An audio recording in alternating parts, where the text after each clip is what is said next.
So, Chief, would you like to bless this meeting? Anishi Kishalo Moquains, Elamiliang Yongquai Kishquik, Wakukana Aki, Wak Tendao, Wakindi, Wak Ilongo Mati, Wak Nimboom Mausawakano. Anishik, Anishik, Anishik, Anishik. Thank you, Creator, for giving us this day, our Mother Earth, the fire, the water, the trees.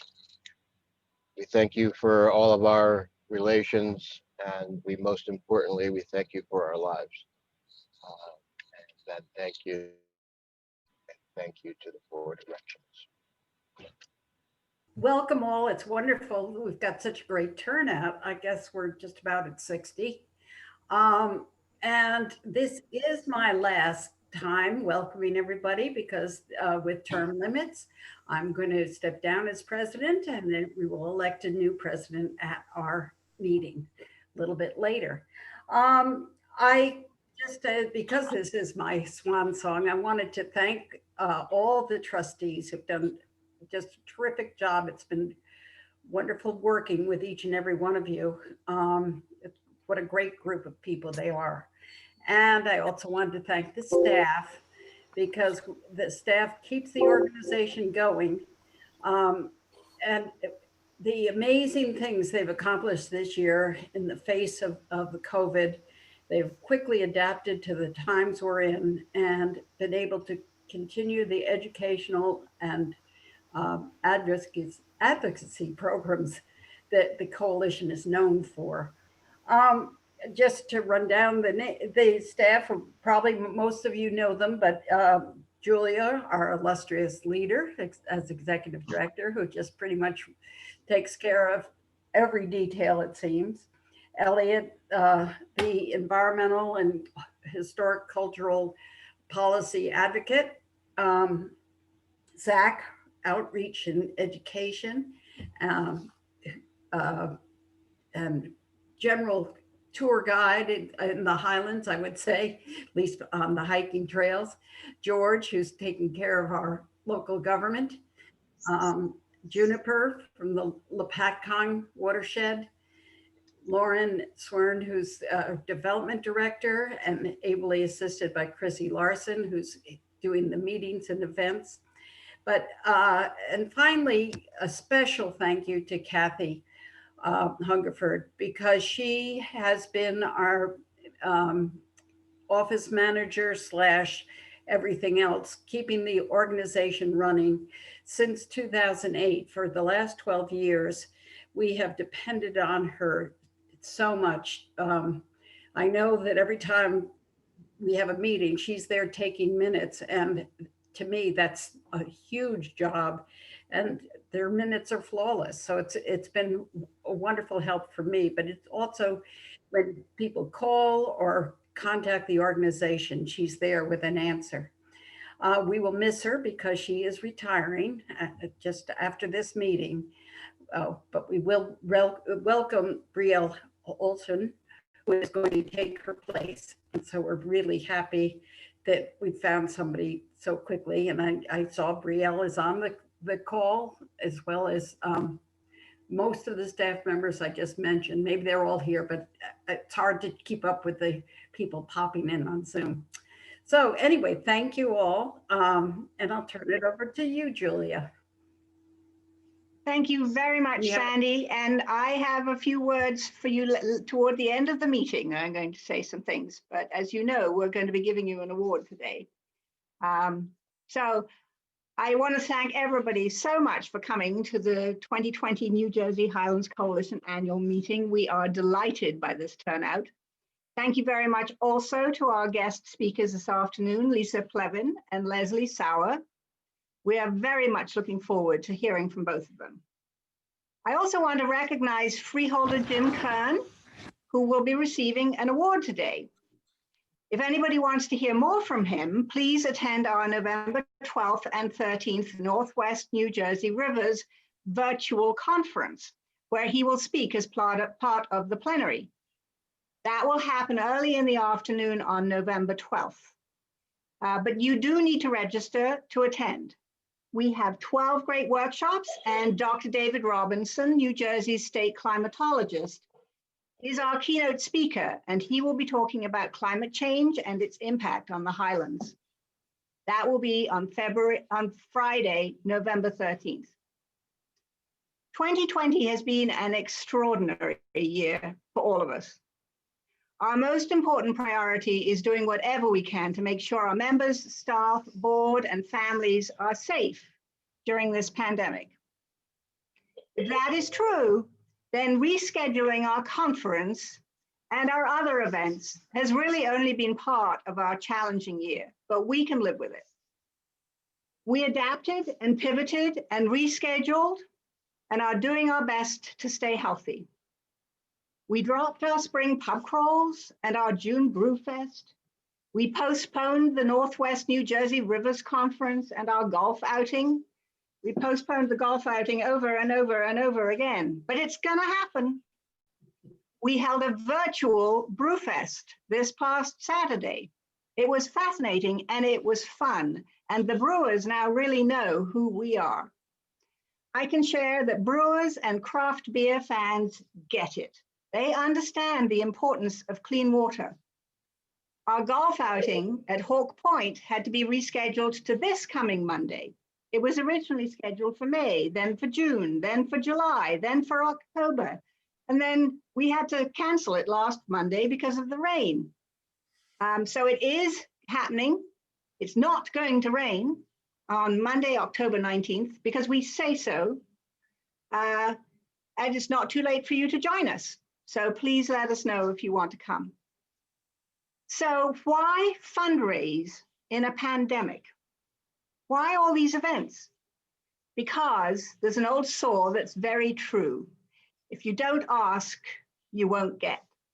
If we don't raise money, we would not have been able to fund our small grants program this year, which is largely financed from our bottom line. It's not largely financed through foundation funds, from our general operating revenues. Thanks to the great support of our members and supporters from you, we ended the 2019-2020 fiscal year in good financial health, despite the pandemic. And we're able to fund 11 small grants sought by our grassroots member organizations. You'll hear more about that later on. But twice what we had available in funds was what was requested. Proof that there is a tremendous need out there. The moral of this story? Please come to our events and promote them. You can do us such a favor by doing that. Share information about them with your friends. We also have made it now possible. We're getting really with it. I'm not, but the organization is. We've made it possible for you to text to donate. So if you text NJ Highlands at 44321, that's NJ Highlands at 44321, you can make a donation through your phone. Also, as part of our pivoting and adapting, we have been presenting webinars supported by our member organizations, all of which are archived on our new YouTube channel for you to watch anytime. They include Understanding Municipal Land Use Law with Chris Miller from the Eastern Environmental Law Center, Creating Meadows with Jared Rosenbaum, Understanding Habs in New Jersey with Dr. Stephen Souza, The Highlands Rediscovered with Dr. Dan Van Abs, former of Rutgers and formerly of the New Jersey Highlands Council, The Morris Canal with New Jersey's Water Highway with Tim Roth and Joe McKasick, River Talk, The Highlands Rediscovered with various members, including the Musconetcong Watershed Association and our own Juniper Lifer from the Lopatcong Creek Initiative, Forests of the New Jersey Highlands with Dr. Sarah Webb, who will be joining our board today and is on this in this meeting, Sylvia Salon, who is here too, of New Jersey Forest Watch, and Dr. Emil DeVito of New Jersey Conservation Foundation, Industrial Archaeology of the New Jersey Highlands with Joe McKasick of the Canal Society, Confessions of a Wildlife Photographer with Blaine Rothhauser, a hugely inspiring and amazing hoot. So thank you to the member organizations who have been co-sponsoring these webinars. We are deeply appreciative of their help. We have more webinars to come, next being What Trout Can Tell Us About Clean Water with Keith Fritchie of Trout Unlimited, and we're planning others. Sometimes as many as 2 per month if we can, going forward. Chief Man, who is here today and is also going to be joining our board, of the Turtle Clan of the Ramapo tribe, we'll be talking with Elliot about the history, the present, and the future of the Ramapo tribe. Elliot is planning to speak about what conformance means for a Highlands municipality, and who knows, maybe the Highlands Council would join us for that one. And we have so many other ideas that we're working on. If there is something that you particularly want to know more about, please tell us. I want to particularly reflect this year on an extraordinary life. Candy Ashman, who passed away in May in her sleep at age 96, was such an important part of this organization. She had a profound impact on New Jersey and on the Highlands. Of course, her real passion and love was protecting the pinelands, to which she dedicated decades of her life, and to ANJAC, which she served as its first executive director. You can watch her being remembered by many members of the environmental community on our YouTube channel. Really, it's getting old talking about making New Jersey Highlands Council appointments. Who knew it would take so long to fill any seats with new appointments? There are still Christie holdovers in place who at the September of the Highlands Council meeting voted against the conformance of Parsippany. These holdovers are still bound and determined to try and limit the effectiveness of the regional master plan to the preservation area only. It took nearly 3 years for the first appointment to come through. Dr. Daniel Van Abs just attended his first Highlands Council meeting in September. Still, we must get more council spots filled with people who support the Highlands Act. We are not going away or giving up. If anybody thinks we are, they should think again, until all the seats on the Highlands Council are filled with excellent Highlands Council members. A big call out to Tracy Carluccio, who was a member of the Highlands Council from the beginning. We recognized her at our annual meeting 2 years ago. Finally, she was able to step down, knowing that she was replaced by a great Highlands Council member in Dr. Van Abs. Thank you to all of you who responded to our appeals to make calls to help move the nominations of Winifred Victor Hines and Bill Kibler. New members are going to be critical if the council is to fulfill its agenda. You will hear more today about the council's work from Executive Director Lisa Bevan. We greatly appreciate her coming again to our annual meeting. She is joined today by her colleague James Humphreys and Carol Victon. We have spent much time this year working to protect Highlands forests and on trying to persuade DEP that the Young Forest Initiative, a federal initiative that so much of the restoration work of the Division of Fish and Wildlife is based on, is fatally flawed. It is founded on bad science, a fact that is being confirmed by emerging new research. We highly recommend you check out the work of Nobel laureate Dr. William Mumore, who is in a recent speech about proforestation explained, now listen to this, how many smaller trees it would take to make up for the atmospheric carbon absorbed by one large tree. In this case, the tree he picked was 7.7 feet in circumference. I would call that big, but not massive, and 140 feet high, so mature, versus the proposed replacement by smaller trees, not trees that are growing from little acorns, replacement by smaller trees of 4 inches circumference and about 12 feet high. The replacement number is 11,733 smaller trees to replace that one large tree and the amount of atmospheric carbon it removes from the atmosphere. And of course, when the DEP's loggers get into our wildlife management areas, it's the largest trees they remove first, sometimes even when they were marked to be saved. We hope to persuade DEP to set aside all but 200 acres of the 3,400 acres of Sparta Mountain Wildlife Management Area in perpetuity, or at least until its trees are truly old.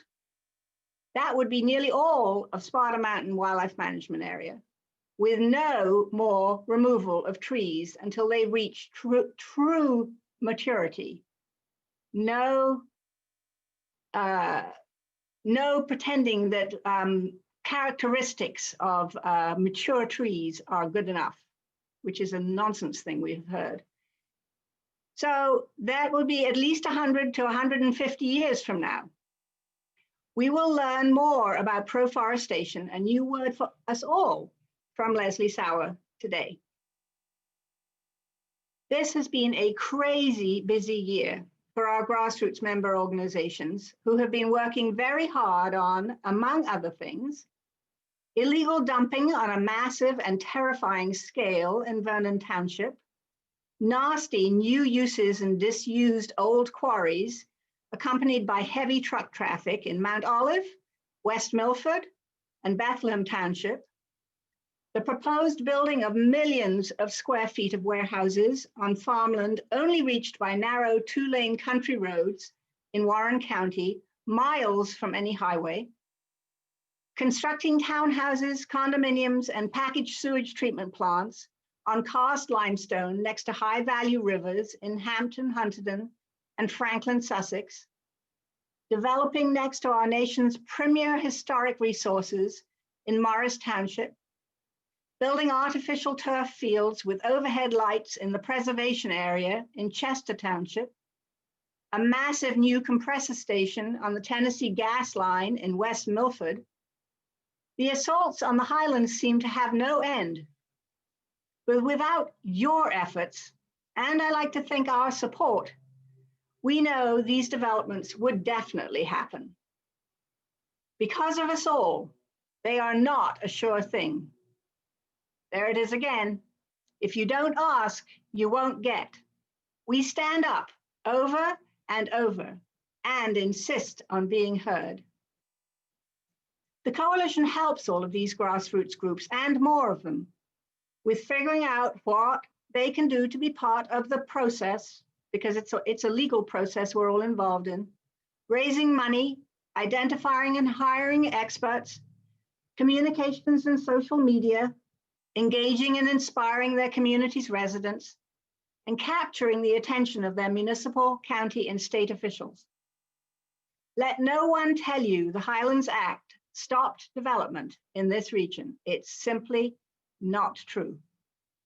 The vigilance of all of us is still critical. Before I end, I too want to recognize a truly great staff and say how very sad we are to see Kathy retire. She's earned it.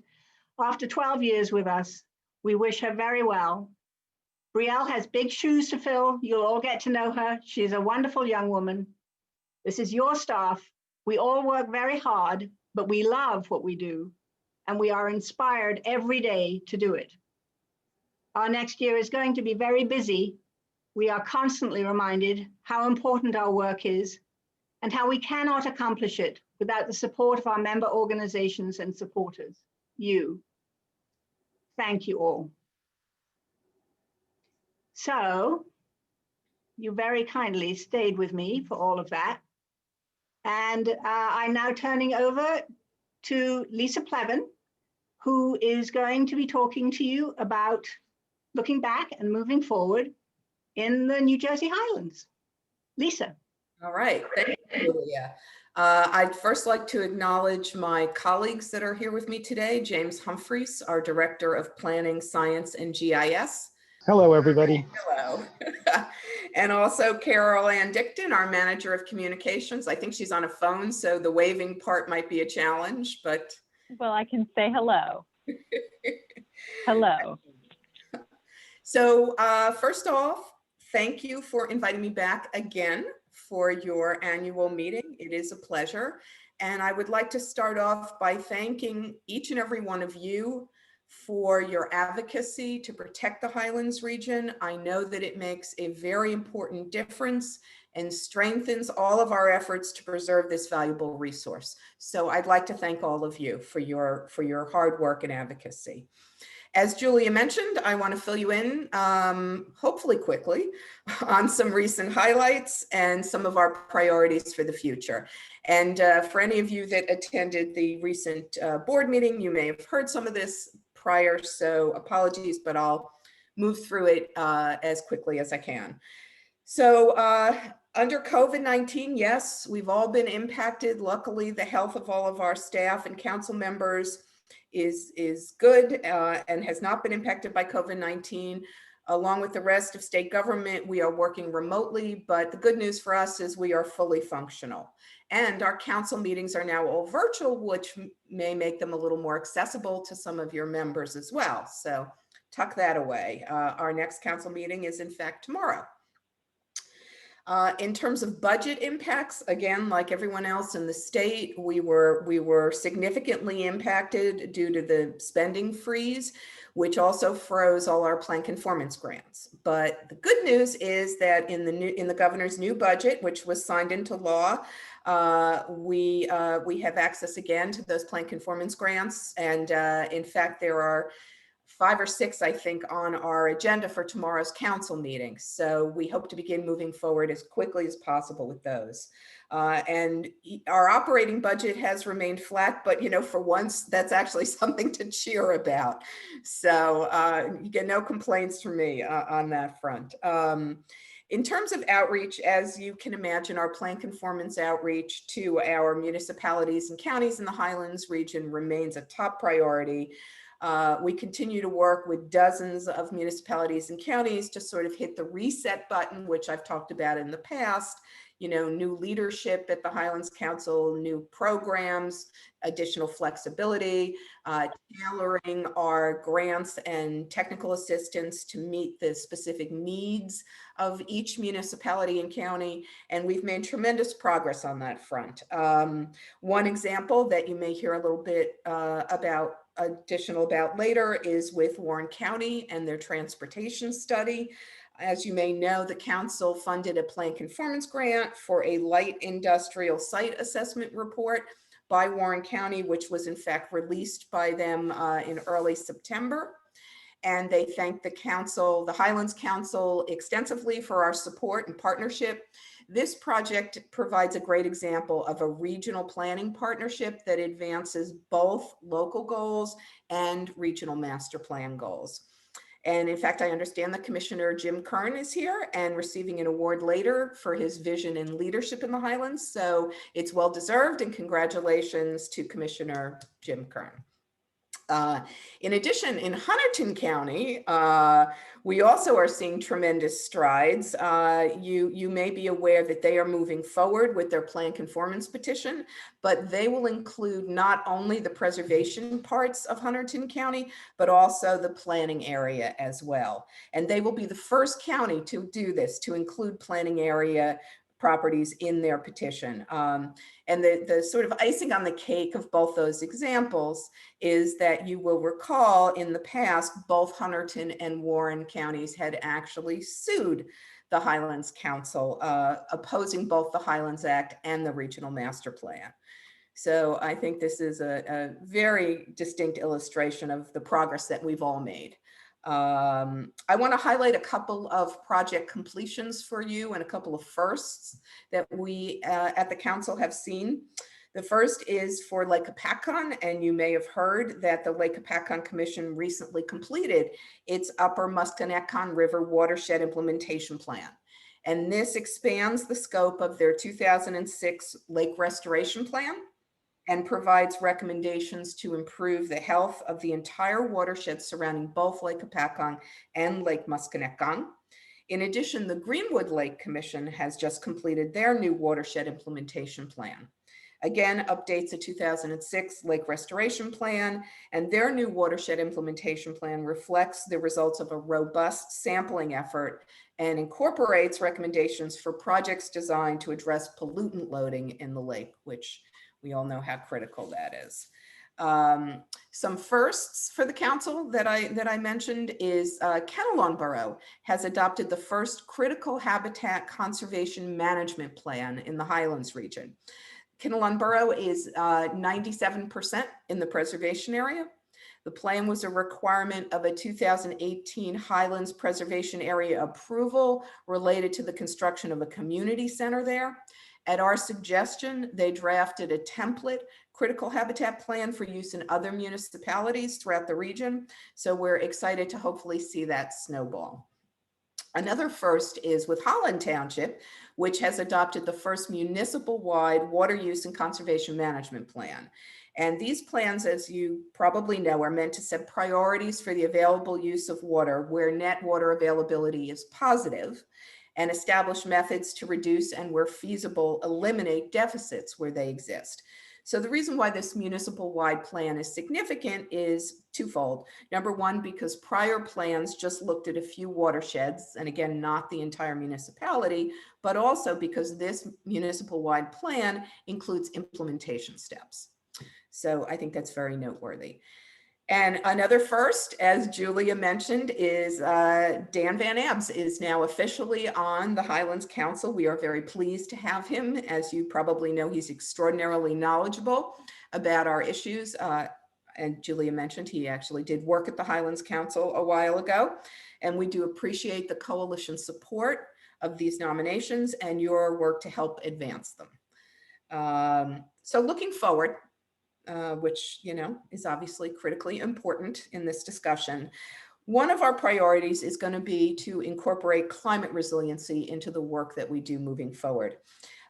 You may be aware that the governor's two executive orders, 89 and 100, created a climate resiliency interagency council and directed the development of a statewide resiliency strategy. We actually requested to be part of that process and to be put on this council. And the reason we did that is because we wanted to ensure that Highlands specific concerns were considered and addressed throughout this process, not just coastal impacts, because as you know, sometimes when people think climate change, they think flooding and coastal impacts and not necessarily inland and inland impacts. So we wanted to ensure that our concerns and that the issues around the Highlands were included in this discussion. Once this statewide climate resiliency strategy is completed, we will then, in coordination with our council members, begin to undertake a comprehensive evaluation of the regional master plan to see how we can begin to implement these. And we anticipate that that strategy will probably be released in the early part of next year. So another update that I wanted to give you is regarding the State Planning Commission. As you may know, we recently made some major important updates to the Memorandum of Understanding that we have with the State Planning Commission. These updates recognize planning area conformance and Highland Center designation as equivalent of the State Planning Commission endorsement and center designation. We just this week, or end of last week, I think, submitted a petition package for formal endorsement of the regional master plan, and we expect that this could be done by the end of the year. So we're very excited about that and its implications. I wanted to highlight a couple of truly regional projects that we are working on. One is the Rutgers Stormwater Project. You may have heard about this. Its focus is on the north and south branch of the Raritan River watershed and includes 24 municipalities in the Highlands region. And the final product from Rutgers will include impervious cover assessments, impervious cover reduction action plans, and green infrastructure feasibility studies for all 24 municipalities.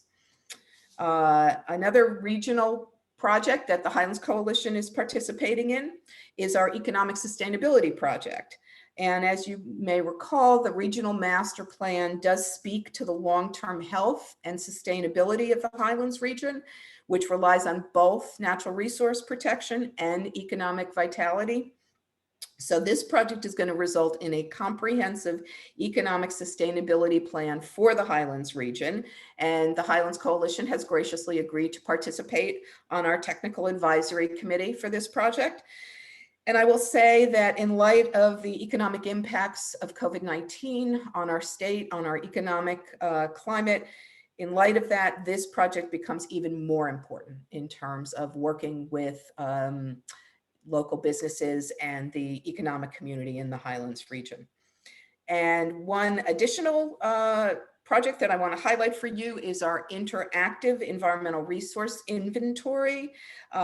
Most of you are probably familiar with those inventories. They can serve as the backbone for environmental commissions and determining priorities and assessing local resources. Our goal is to move these ERIs from static hard copies to an online interactive tool that is current and updated as source information is updated. These interactive ERIs will actually be more comprehensive and focus on more resources than what we currently do. And moving them to an online platform will make them more accessible to all Highlands stakeholders and provide you with a visible picture that goes beyond your municipal boundaries only. We recently held some stakeholder meetings to really work on fine-tuning this technology, and I believe the Highlands Coalition participated in that as well. And we anticipate that a beta version will be ready for testing by early next year. So lastly, well, not lastly, next to lastly, I want to talk about the fact that we will obviously be focusing on maintaining plan conformance momentum. That is, again, a major priority. You heard Julia reference the Parsippany petition. I will tell you that as of yesterday, a revised petition has been reposted for public comment. So we are optimistic that this will move along before the end of the year. Requests for scopes of work for plan conformance grants continue to come in, and projects are advancing. In fact, we have 6 plan conformance grant projects on our agenda for tomorrow evening's council meeting. So we'll hopefully make up for some lost time due to the spending freeze. And lastly, something that I also wanted to highlight for you folks, because I'm not sure that you are aware of this, but we have a very robust land preservation program, and we often do it with partners at the state and nonprofit partners. But I wanted to let you know that to date, we have worked to preserve almost 6,000 acres in the Highlands through our HDC Bank program and our open space preservation program. And lastly, you may have heard through Julia or others, one thing that we are also working on is the reauthorization of the Federal Highlands Conservation Act, which I'm assuming you all have an interest in. I don't know if you realize that that act is up for reauthorization next year when it expires. We've been in touch with the Appalachian Mountain Club, which is spearheading this effort on behalf of the advocacy community to ensure that New Jersey specific issues are being addressed in this legislation. We've seen the recent draft, and we're cautiously optimistic that New Jersey will do hopefully well in this reauthorization process, but it's something for you to keep an eye on. Well, you probably know this, but we're one of 4 states in the federal Highlands region, but the only state that has its own Highlands legislation and a state agency dedicated to protecting and preserving the Highlands. So that's it for me. I will tell you, I'm fighting a losing battle with my cat for ownership of my kitchen table. So I apologize if she is in the photo, but at any rate, I'll take questions if there are any. So I thank the people who actually read the chat, where I did say, if you have questions for Lisa, please put them in the chat. And I'll ask the first one, but after this, Zach is going to ask any questions that come in. But I want to thank Donna McCallie-Holly, who did read the chat, and she said, Will the economic impact of HABs in our waterways be included in the study the council is undertaking? Yes. That's a quick answer. Well, I mean, you know, the two major lakes that have been most impacted are major economic drivers in the Highlands region, Greenwood Lake and Lake Apacon. I know that there's others that have been impacted, but those have sort of been the main focus. And the economic devastation caused by those HABs, particularly the summer before last, is, you know, it's a major issue. Zach, I turn the questioning over to you. Hi, Lisa. How are you doing? Thank you very much. I'm going to read out some questions from the chat here. So the first, or the next one rather, comes from John Landau. The Highlands seem to be the primary region in New Jersey with major belts of limestone and karst. Is there a plan or intention to address the unique water management requirements for this vulnerable geology? Yes, that's an excellent question. So as you know, the Highlands Act requires an evaluation of the implementation of the regional master plan every 6 years. This is called the Monitoring Program Recommendations Report. And our recent MPRR recognized that stormwater management in karst areas is a particular concern. And it did include a recommendation that the Highlands Council develop a unified approach for stormwater design in these areas. So we do intend to take a look at that. Very good, thank you. The next question is from Matt Polsky. Can you speak about the scope of the Economic Sustainability TAC, which you recently invited me to join? How comprehensive is comprehensive? Okay, James, I think I'm going to punt that one to you, if I might. Sure. Well, the scope is very comprehensive. It covers every aspect of the economy in the Highlands, from manufacturing to tourism, basically the full spectrum. And it's trying to look at ways that, you know, the economy doesn't have to be driven by the development of greenfields like it has in the past, that it looks really to create not only a sustainable economy, but the economy is sustainable with the environment at the same time. So I think it's going to be very comprehensive. The consultant we've engaged seems to be very good. Work we've seen so far has been top quality, and I think, you know, if we hopefully we'll get some engaged stakeholders to really give some input on the development of the plan, and then we look forward to that.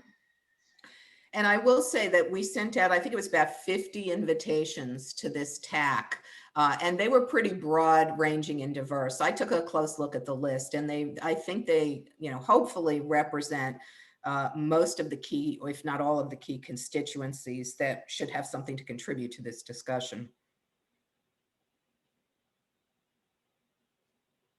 Thank you both. One more is more of a comment than a question, I think.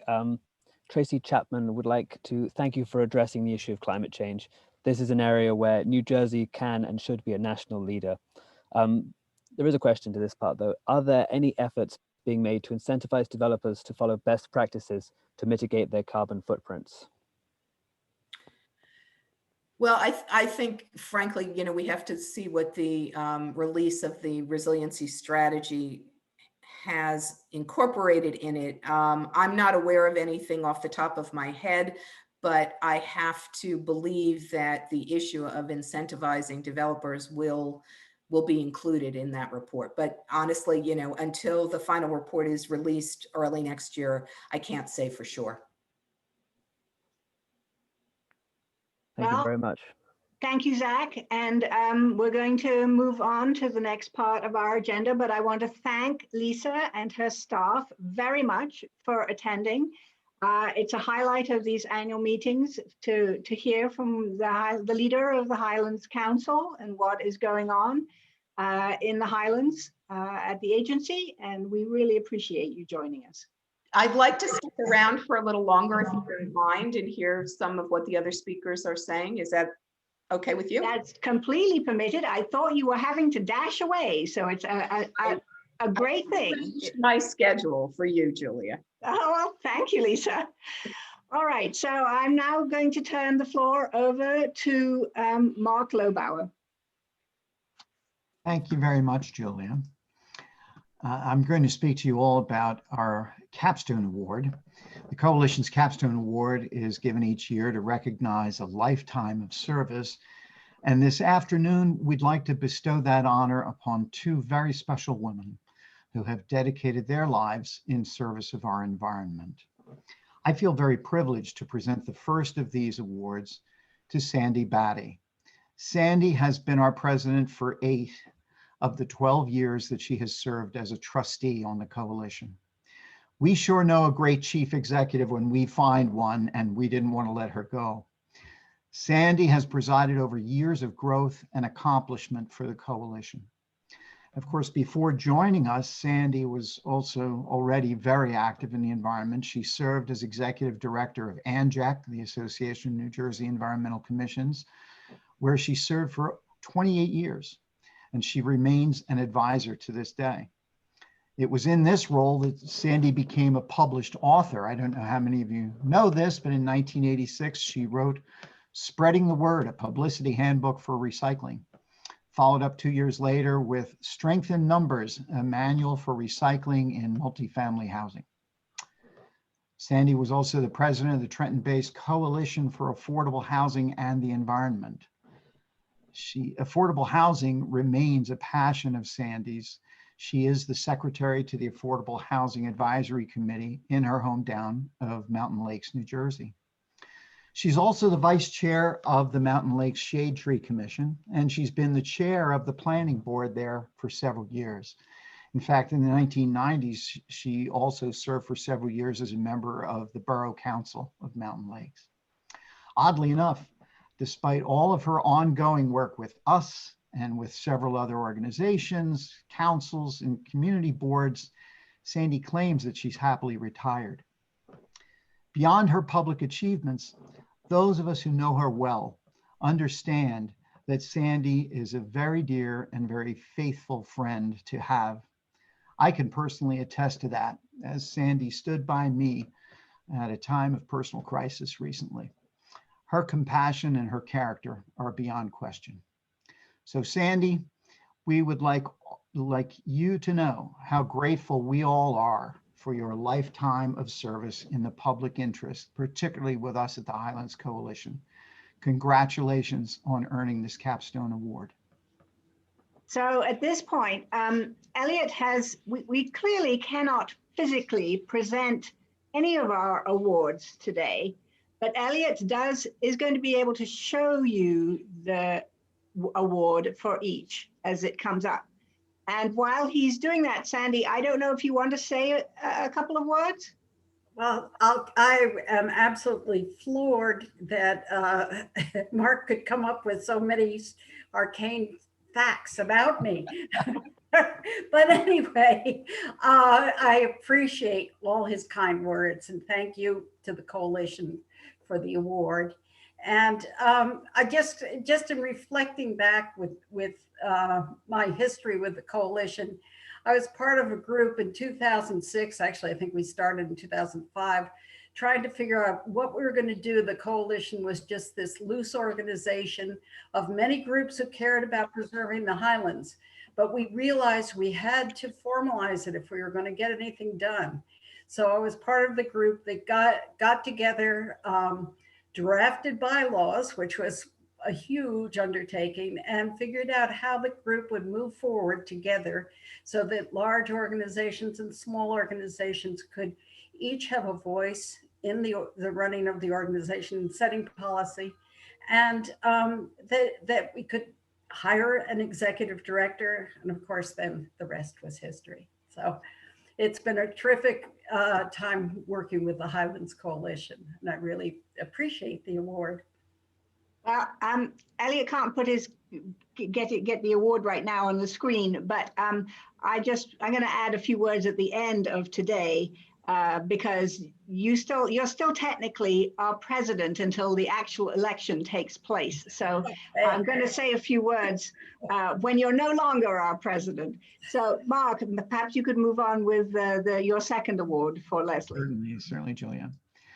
I feel very honored to introduce our second awardee this afternoon for the Capstone Lifetime Achievement Award. Leslie Sauer is a pioneer in the field of restoring and managing native landscapes. As Emil DeVito has said, Leslie Sauer was a restoration ecologist before there was a field of restoration ecology. She is the founder emeritus of Anthropogon Associates and an adjunct associate professor at the University of Pennsylvania in the Landscape Architecture Department, the master's program. Her book, The Once and Future Forest, published by Island Press, was co-authored with Ian McHarg, the famed Scottish landscape architect who founded the Department of Landscape Architecture at U of P. Their volume is a guidebook for restoring and managing forest systems. Through innovative strategies and techniques, she has directed the reestablishment of natural systems in a wide range of sensitive, degraded, and developed environments.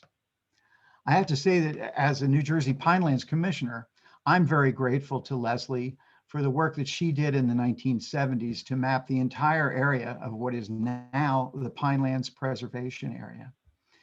Leslie was a key player in watershed management projects, including the flood protection plan for the Passaic River here in New Jersey, as well as the management plan for the Rockaway River watershed. Her park projects range from Central Park in New York and Prospect Park, also in New York City, to some national parks. Not to mention the fact that she devised a plan to successfully cap New York's Fresh Kills landfill in a way that successfully returned the site to become habitat for diverse species of trees, plants, and birds.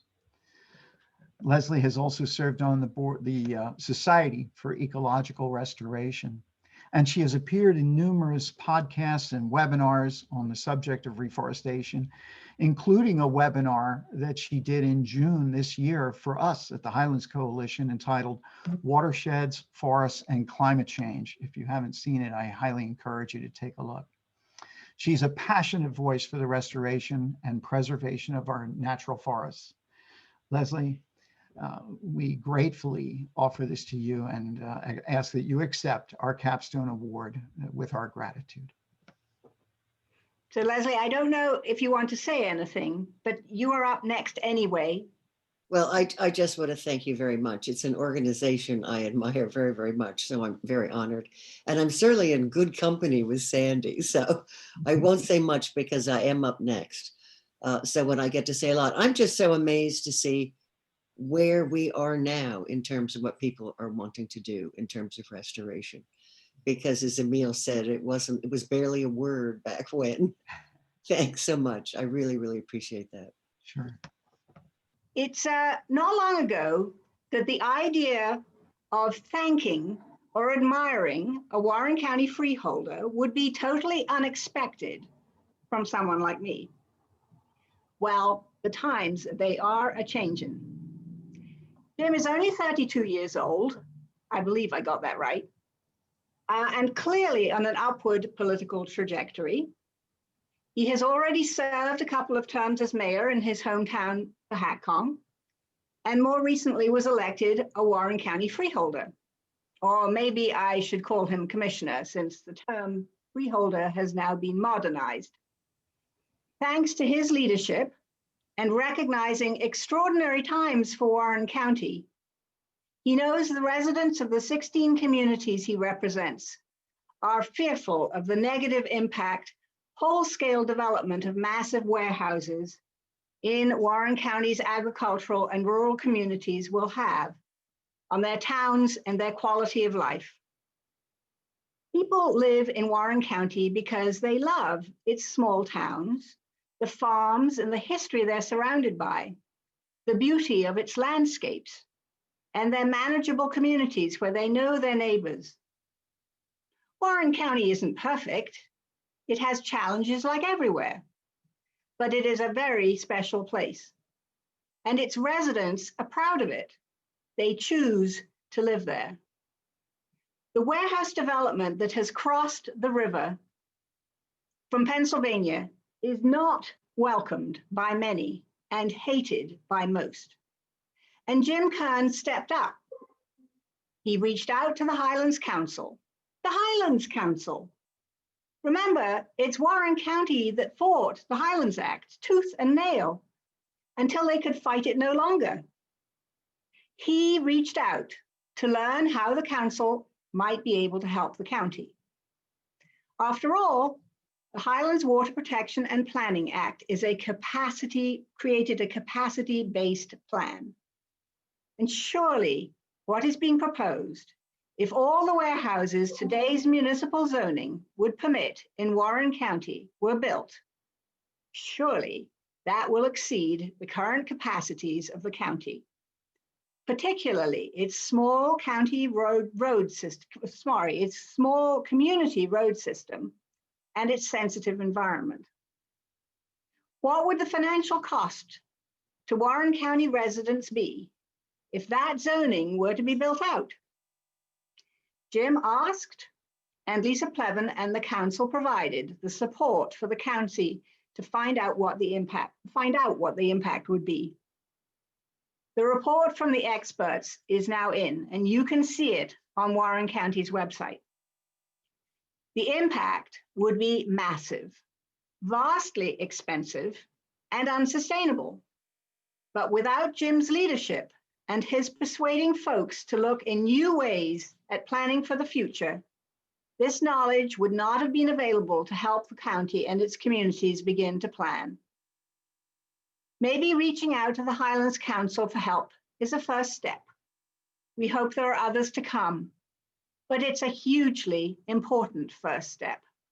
And we believe at the coalition that Jim roundly deserves this award for looking past old shibboleths, opinions, and dangerously outmoded positions, agreeing to be a spearhead and leading a way forward for his colleagues. We salute Jim Kern with our 2020 Vision and Leadership Award. It's well-deserved. Congratulations, Jim. So I don't know if you want to say anything, Jim, but you would be very welcome to. Can you hear me? Yeah. I'll be very brief. I just want to say first, Julia, thank you so much for those kind words. Thank you and the entire Highlands Coalition, all of your staff. I've been in touch with different ones throughout the year. And I think, as you said, this has been an incredibly difficult year, be it a pandemic, be it everything we're facing as a country. But I think one area where we all come together, especially in Warren County, is when it comes to our quality of life. We've seen people moving out here now because of the way of life and what we joke, we've been socially distancing since 1824 because of how we are out here. And we want to preserve that way of life. And I thank Lisa and the Highlands Council for everything they have done. As she said, there has been a reset, and I look forward to continuing to work with her, and we're going to continue the momentum into 2021. And if I could just leave us all with a quote from President Roosevelt, it's not what we have that will make us a great nation, it is the way in which we use it. So I think, you know, in these incredibly partisan times, I think it's about what brings us together and what we can all support. So again, I appreciate this award. I thank this award. Thank you all, and look forward to continuing to work with you. So thank you so much. And we look forward to hearing you at in our plenary at our Northwest New Jersey Rivers Conference on November 12th.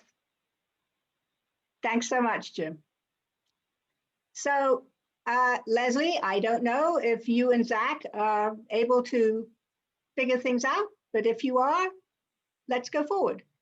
Well, basically, I have a short time to talk about two things, forestry and climate change. So everything will obviously be grossly oversimplified. But that said, I do want to raise some issues that I think are really crucial for you to be thinking about in New Jersey, in part because we have so little time left. These images, for example, of the expected ranges of trees are 30 years old. And basically we've done nothing in 40 years. So I'm assuming that we have a very short period of time and have to take really significant action, something that we're completely terrified of, as quite obvious. A lot of people's focus has been on trees. They're talking about planting 1 trillion trees, etc. I want to focus instead on what I consider to be the low-hanging fruit. And that is those things that will give us the highest level of sequestration in the shortest period of time. One, we have to expand existing forest preservation. It's just something you've known about for a very long time, but is critical to this effort to address climate change. And we have to better protect existing forests, which is not very well protected. Only 20% of global forest is protected, is intact, and about 7% of forest in the US. So it's a really big deal. We also have to completely reevaluate forest management, i.e. logging, and the things that we do in the name of the Forest Service, USDA, Fish and Wildlife. We can restore and release forests too and get very good effect, and establish native grasslands because they can store a ton of carbon a year, as was demonstrated in the Conservation Reserve Program, and turn into really great woodlands. But we have to do these things now because there's no time left. Most people think that state and federal and other publicly owned land is protected from logging.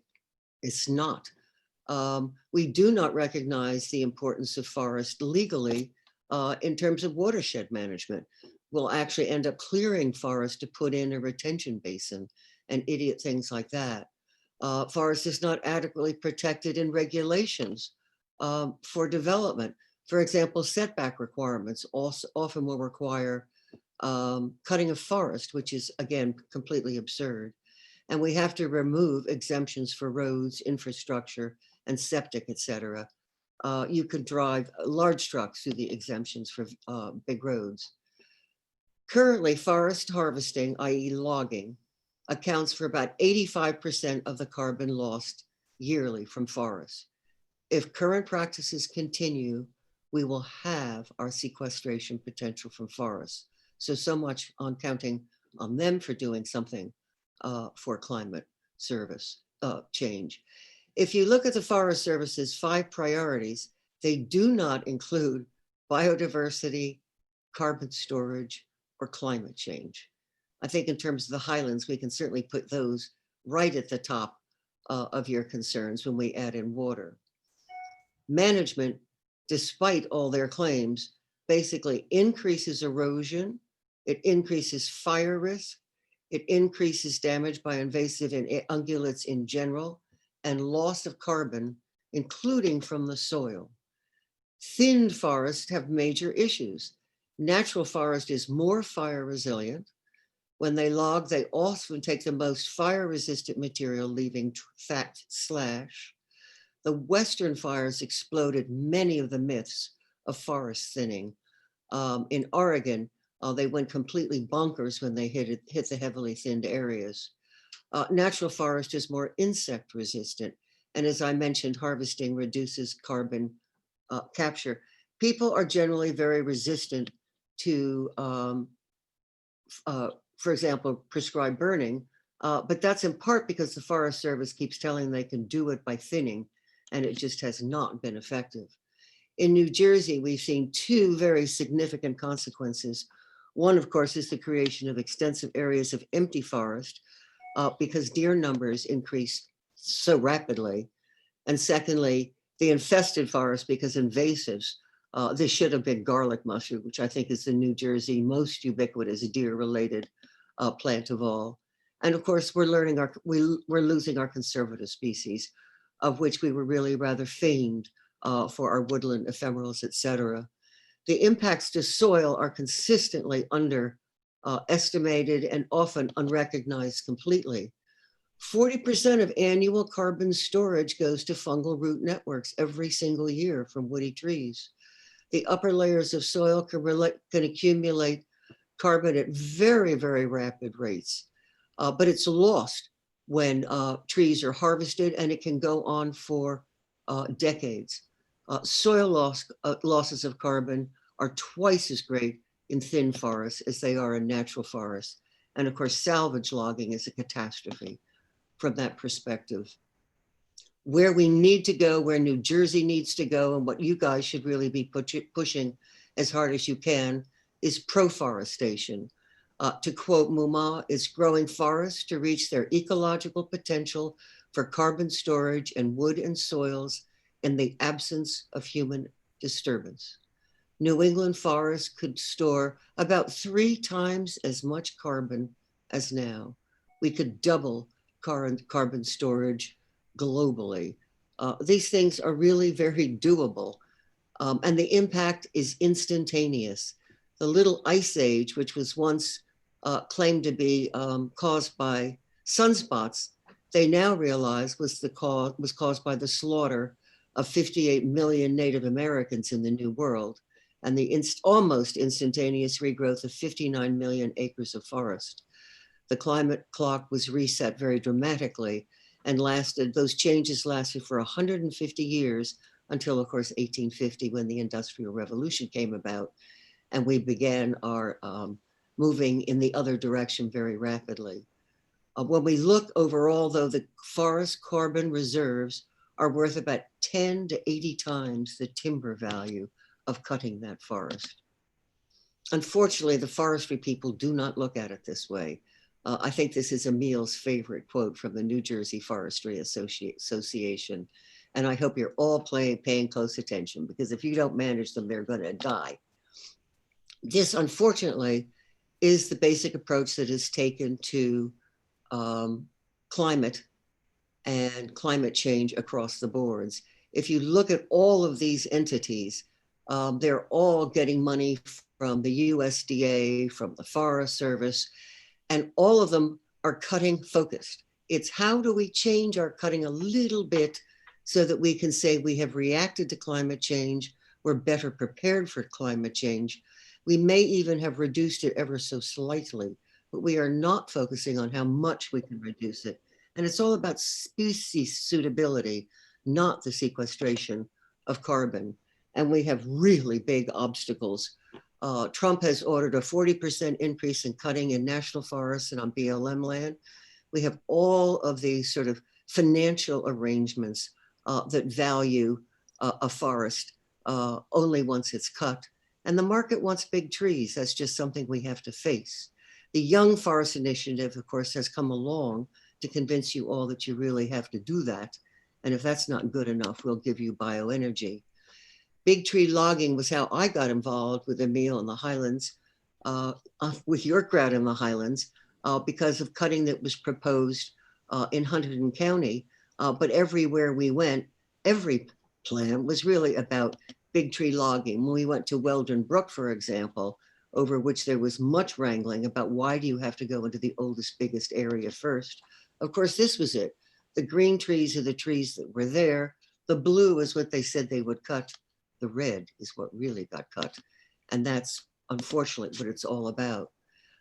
As Julia was talking about in one of the studies, one large tree sequestered more carbon in 1 year than a medium-sized tree had in a lifetime. The largest 1% of the trees in a forest typically store 50% of the carbon. Carbon sequestration increases with size for centuries. We are not overstocked or over mature in New Jersey. These terms do not apply to carbon storage. Forests need large trees in order to store carbon. And most of the trees in this country are in the 70 to 80, 90 range and have centuries ahead of them. New Jersey's a bit on the older side, happily for us. Young forest is how logging in old forests is being promoted around here. I don't want to say there's nothing to the Young Forest Initiative. It's a very valid concern. 22 species out of 38 are in decline. The problem is in implementation, where other forest values were ignored. And in New Jersey, there's been exceptionally poor site selection, in part because people want to go into older undisturbed forests so they don't have to deal as extensively with invasives or deer after cutting. But in the interior forest, we have 28 species in decline. And there are extensive opportunities to restore young degraded forest, which is all over New Jersey. If you've ever followed riparian corridors, all being converted to cal repair, you know what I'm talking about. The other problem with the kind of young forest that really needs to be created is that it requires maintenance, and that doesn't give you any revenue. If you want revenue, you have to do rotational clear cuts or seed tree cuts, which is exceedingly disruptive to non-woody plant species. We see this happening up in Massachusetts. It's a quabbin. Unfortunately, government's incentives are all about doing that. The $1,400 that comes from NRCS to help you clear your woods should go instead to helping you protect your woods. Bioenergy is another thing that gets pushed as if it has some ecological value. All federal agencies are required to assume that bioenergy is carbon neutral. This is something Susan Collins got into legislation for all federal funding. And of course, it's a crock of. It's 70% more production of CO2 than BTUs, significantly more than natural gas or fuel oils. And regrowth does not balance out cutting even after decades, like a century or more. It's the most expensive source of energy. It depends completely on subsidies, which functionally are perverse incentives for forestry. And the forest is making deals with states right now. Massachusetts is all in, Maine is not all in and is fighting it, but Maine is moving ahead and Connecticut's being pushed.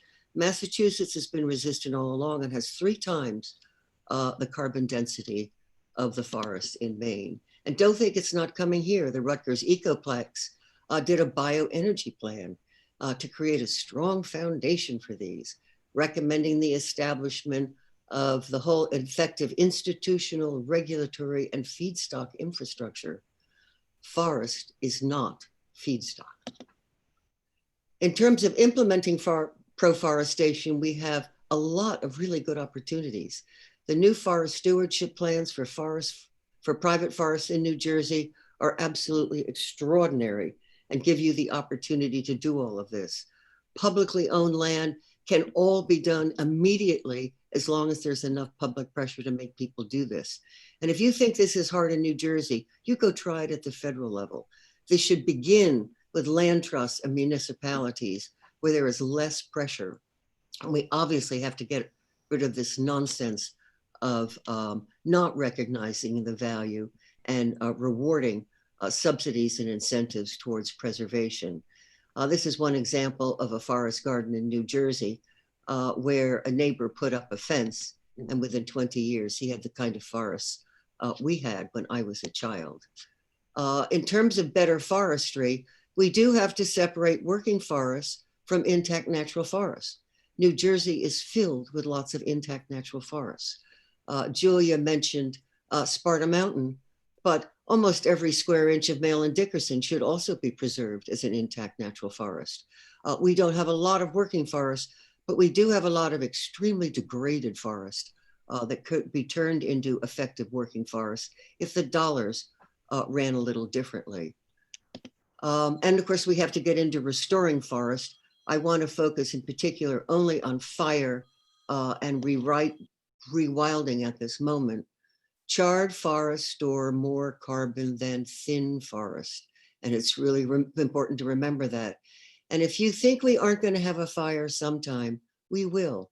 We are not California, but the phenomenon of feast and famine in terms of water with climate change, we will have droughts and we will see fires.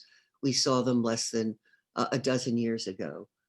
We could reduce, studies show that we could reduce carbon loss by 60% in the West. We could probably do the same in the East. Intact forest is less susceptible to fire.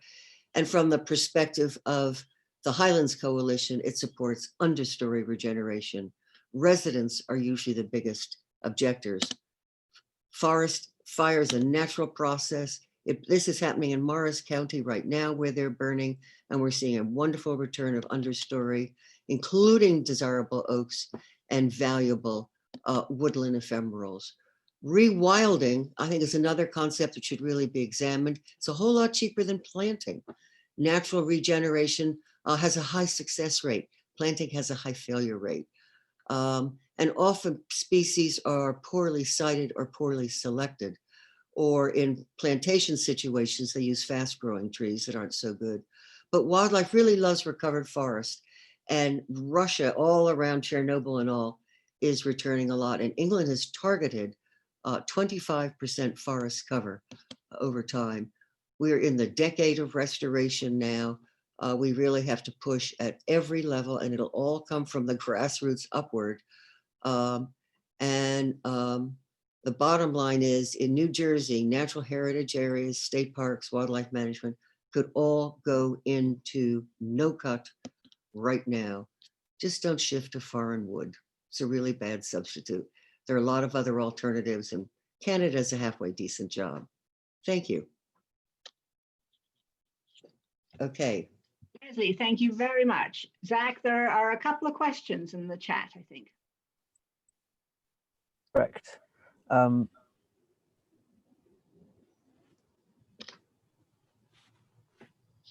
on, are there, Julia? No questions, that's okay. You believe every word and you're gonna swallow everything I've said. Would you please talk more about deer remediation? Edward, I don't know what you mean by remediation. Perhaps you could explain that a little better, unless Leslie, you know exactly what he's talking about. Well, perhaps deer remediation is a polite way of talking about, say, population control, what municipalities, what homeowners, and what, say, even subsidies there should be to help, say, deer control. Well, in fact, the coalition, I think, has written fairly extensively on this and has good guidelines. And Hopewell Township is doing an extraordinary job of deer management with Michael Van Cleef. I think there are professionals in the area who really can put together coordinated programs. But farmers have to be working all together so that hunting is happening at the same time, things like that. It's really kind of incredible. And it's hard because we basically have a Purdue chicken population right now. Everybody's young, twinning and tripleting, because that's what intensive hunting produces. And there's nothing resembling a natural demographic of, we need some old lady deer like me. Leslie, sorry, that made me Thank laugh. you. Okay, We don't so twin and triplet. yes, from Tracy Chapman, we have a strong focus on farm preservation here in Warren County. They aren't forests, but do farms still help capture carbon? Yes, they can. There has been sort of a lot of ongoing study in terms of things like rotational grazing. And there's a lot of argument about how much carbon is actually stored, but there is not this simultaneously loss of carbon that would be happening with traditional agriculture. Monoculture is one of the single biggest sources of carbon loss. So it's a really serious problem. But native grasslands, as I mentioned, can store a ton of carbon per acre. There was a fabulous program in New Jersey, the LIP, Landowner Incentive Program, that allowed you to stack easements so that you could get an easement from NRCS plus an easement from New Jersey. And we had hundreds of acres of grassland and all kinds of grassland birds. And if I could do anything, I would bring that program back in New Jersey. Well, we now have a blizzard of questions for you, Leslie. From Matt Polsky, are there economic opportunities to doing forestry right? Well, I wish I could say I knew of a lot of economic opportunities for doing forestry right. At this point, I think it's kind of limited. Pennsylvania caught on with the idea of doing a lot of pellets, but of course, of course, the South is being destroyed by pellet logging that's going to Europe. Right now, I would do no logging, and I would do a lot of lobbying for payment for protecting forests. The same forester that is counting the cut stumps could be counting the trees you protected. Thank you. From Mark Lobauer, how would these principles apply to the forests of the Pinelands, where the trees tend to be younger and more frequently impacted by wildfires than in the Highlands? Well, I'm a big fan of prescribed burning.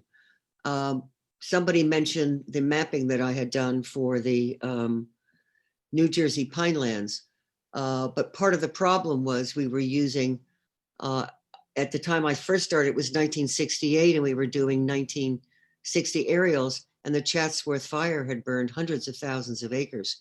So we had to go back to not only old aerial photographs, but one of the things we could see was this singular blocks of green that had not burned, that had been prescribed burned. So I'm a big fan of prescribed burning. I think it needs to mimic natural fire a little more than it does. I think it can be very regular and produce a boring landscape. But in terms of fire protection, I think it's the biggest thing you can do. And of course, we've got to stop with this idea that large lots with isolated houses is good for any landscape, whether it's the pinelands exposing it to fire or the highlands. You're looking at 1,000 feet all around of damaged forests. So it's just an idea that has to go away. Well, Mark follows up by saying, would you be interested in making this presentation to the Climate Change Committee of the New Jersey Pinelands Commission? If so, consider yourself invited. Oh, well, thank you. You contact me by email. We'll see. I found a typo in this one. Okay. It did work in the end. So from Alan Hunt, what do you recommend for managing second growth forest effectively on private lands?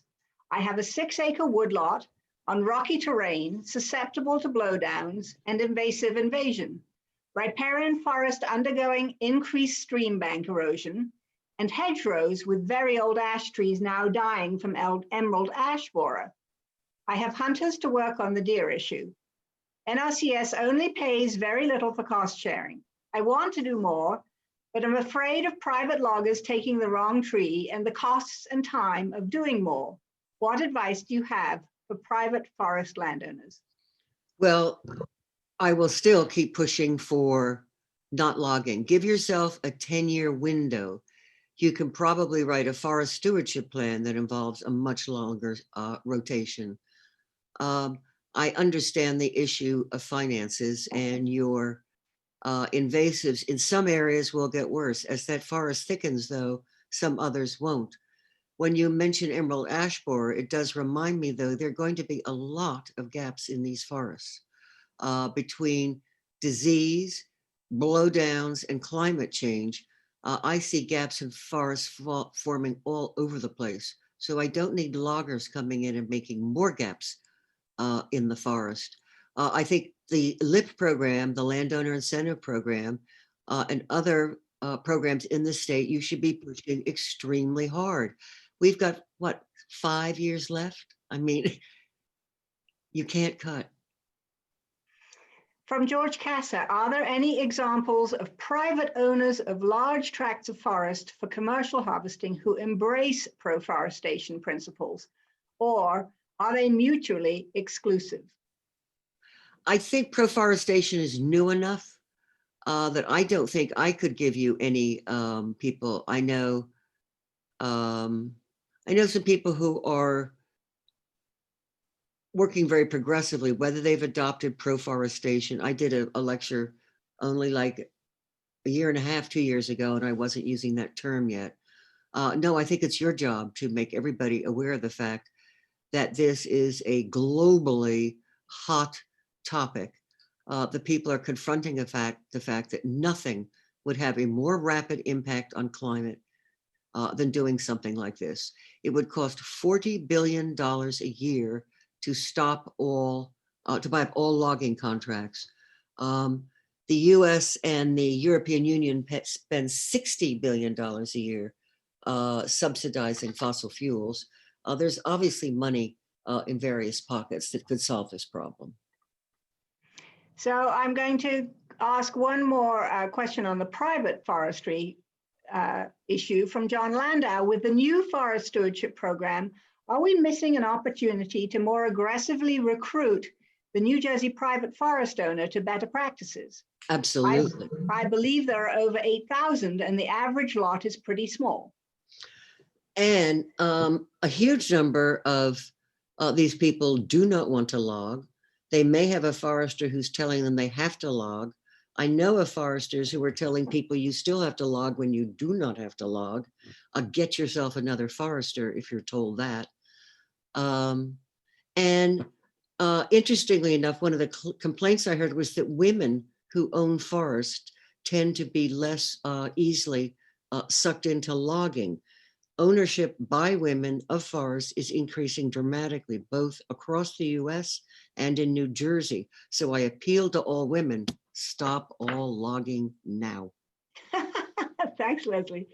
So from Sylvia, can you please discuss again how intact forests sequester more carbon than fragmented, and how the current practices of logging on public lands are not taking into consideration the species that require an intact forest canopy, excuse me.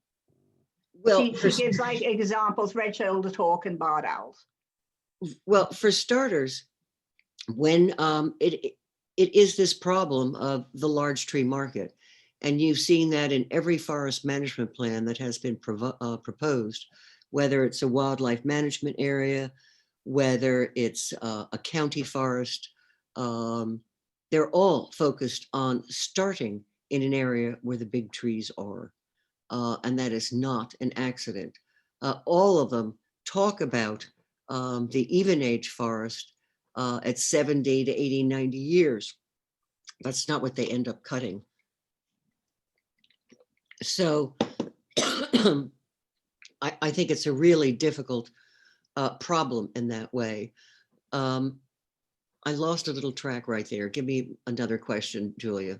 Okay, well, this one is our last one and is slightly different. And I'm not sure if you were aware of the Solar Expansion Bill, S2605.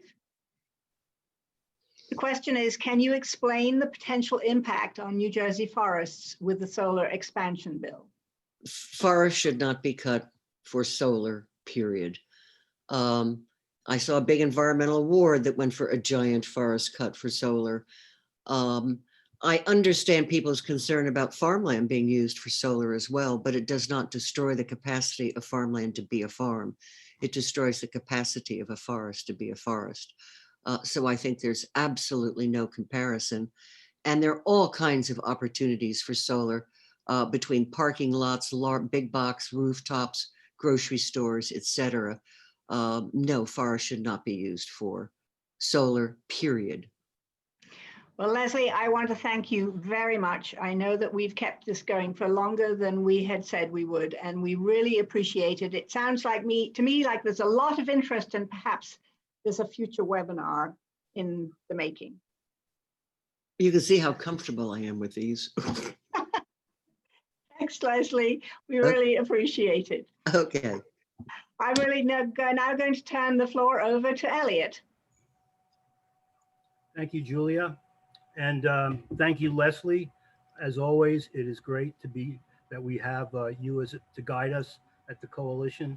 And so much of the Highlands natural resource base is forests, and we want to maximize them for their multitude of values for us, and not be cutting them down, and getting them recognized for their carbon sequestration values as well. So thank you. So I'm here to talk about our policy initiatives over the past year and where we're going in the next year. We started out the past year very strong as an advocate for the Green Amendment. And the reason we did, the value we saw in that is that New Jersey as a state cannot outright prohibit pollution. We can only slow it down and manage it through a permitting process. And this is because private property owner has a constitutional right to profit from their property. But we do not have a constitutional right to clean air, clean water, and a healthy environment. Now, we're not at all suggesting that a private property owner lose that right, but without a balance of also having the right to clean water, clean air, and a healthy environment enumerated as a constitutional right, we're never going to win this battle over pollution. So we very strongly supported this effort for a constitutional ballot measure. And we've been working with Maya Van Rossen and the Delaware Riverkeeper Network and others here in New Jersey. But since Maya has hired a staff to really lead the effort in New Jersey, it has allowed us to back off a little bit and support the Green Amendment effort as needed. We are continuing to be the lead organization advocating for Highlands appointments. And we really appreciate the over 700 people who called senators in our call to have them release their courtesy holds on Winnie Hines and Bill Kibler. Senator Singer did release his hold. The only remaining senator holding back Winnie is Senator Nia Gill, and Senator Doherty continues to keep his hold on Bill Kibler, two people we really need to see on the council. And we're strongly putting this back in the governor's office that he has to do more working with these senators to get them to release their holds so we can finally take the Highlands Council back from the anti-Highlands people that were placed there by Governor Christie. And we have a win with Dan Van Abs. He's already been at his first council meeting, and we're looking forward to working with Dan. On August 4th, President Trump signed into law the Great American Outdoors Act, which is something we had advocated for with the New Jersey congressional delegation. And that provides finally, after years and years of pushing for this, permanent funding for the Land and Water Conservation Fund to a tune of $900 million annually. And we need to get that earmarked to the Highlands Conservation Act, another thing we have to work on annually until that is permanently appropriated. But through the signing of the Land and Water Conservation Fund, we're almost there. We heard from Leslie about forestry, and we are continuing to work with DEP to oppose the logging and creating of young forests or clearing of land for single species habitat in the Highlands' highest ecological forests. We've reached a compromise with them, with DEP, for now, that they will set aside only 200 acres on Sparta Mountain, but Leslie was correct.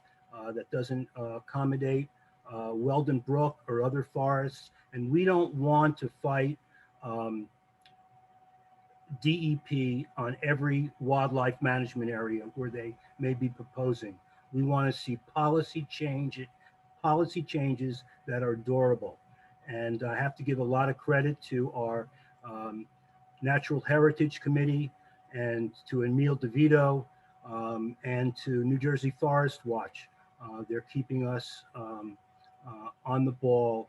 And again, we're very fortunate to be guided by people like Leslie, Sauer, and others. On climate change, soon on the second day of the Watershed Institute's 4th annual conference, Emil DeVito, Winnie Hines, and I, and with the very helpful coordination from Zach, we will be presenting a workshop. And I'd like to read what this workshop is about. Climate change is an unprecedented environmental stressor.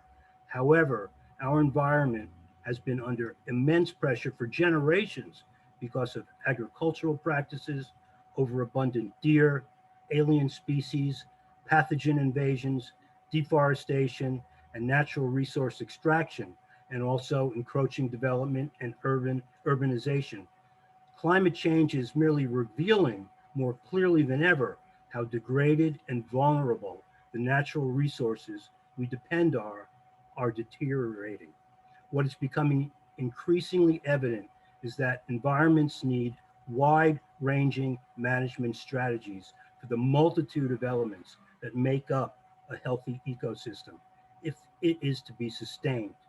It will also be necessary to obtain far-ranging and universal commitments to restoring the vitality of our host environment and becoming a part of it rather than its consumer. The workshop we are planning will take the example of the Passaic River watershed from its headwaters down to Newark Bay and assess the environmental conditions from an ecological policy and environmental justice perspective and explore how enduring restoration of this environment can be achieved and what the future of environmental stewardship might look like. We're very excited about this topic. We feel it will lead the way for many. So we look forward to working on that. We have been working with Musconetcong Watershed Association and in partnership with Trout Unlimited on a Great Waters project, which is being currently funded by the William Penn Foundation. We are advocating for a recreational use designation, which we don't currently have, for C1, for the designation of C1 waters under surface water quality standards, and better state recognition of the federal wild and scenic river designation, which the state does not really recognize. And we also want to see a Highlands water designation similar to what the Pinelands has. They have a Pinelands water designation, which is equivalent to a C1 designation for all waters of the Pinelands. Because of how much of New Jersey depends on the Highlands for waters, we feel strongly that we need a Highlands water designation, which applies to all waters of the Highlands, whether in the planning area or in the preservation area, and whether independent of a municipality's conformance status.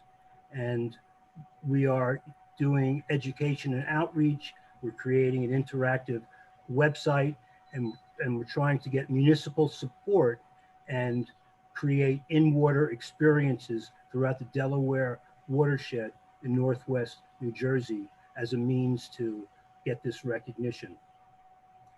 This year, DEP adopted 600 miles of stream segments to Category 1, a change in regulation that we very much supported. And Hunterdon County and Raritan Township are challenging that in appellate court.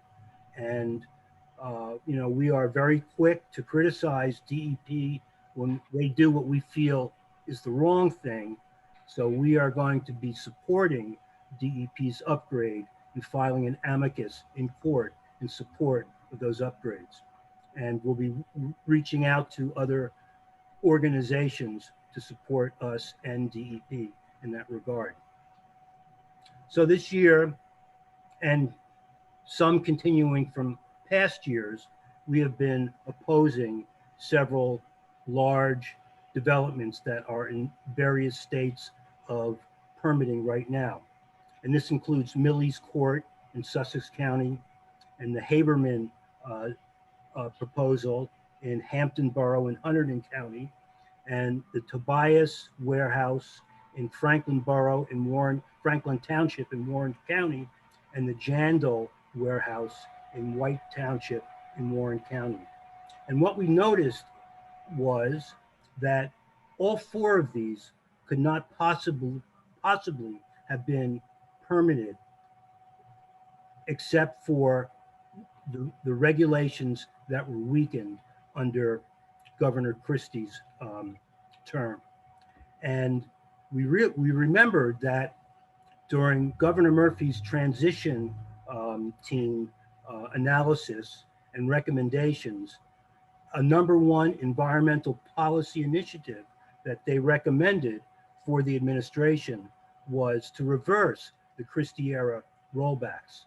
So we reached out, the Highlands Coalition along with Alan Hunt from Musconetcong Watershed Association and Doug O'Malley from Environment New Jersey, we reached out to Commissioner McCabe and with our concerns, and we met with her. We had a very high-level meeting with Commissioner McCabe and her senior staff to discuss our concerns, and we got a very, very positive response and promise to work to try to address reversing these rollbacks. This is a continuing dialogue we are having.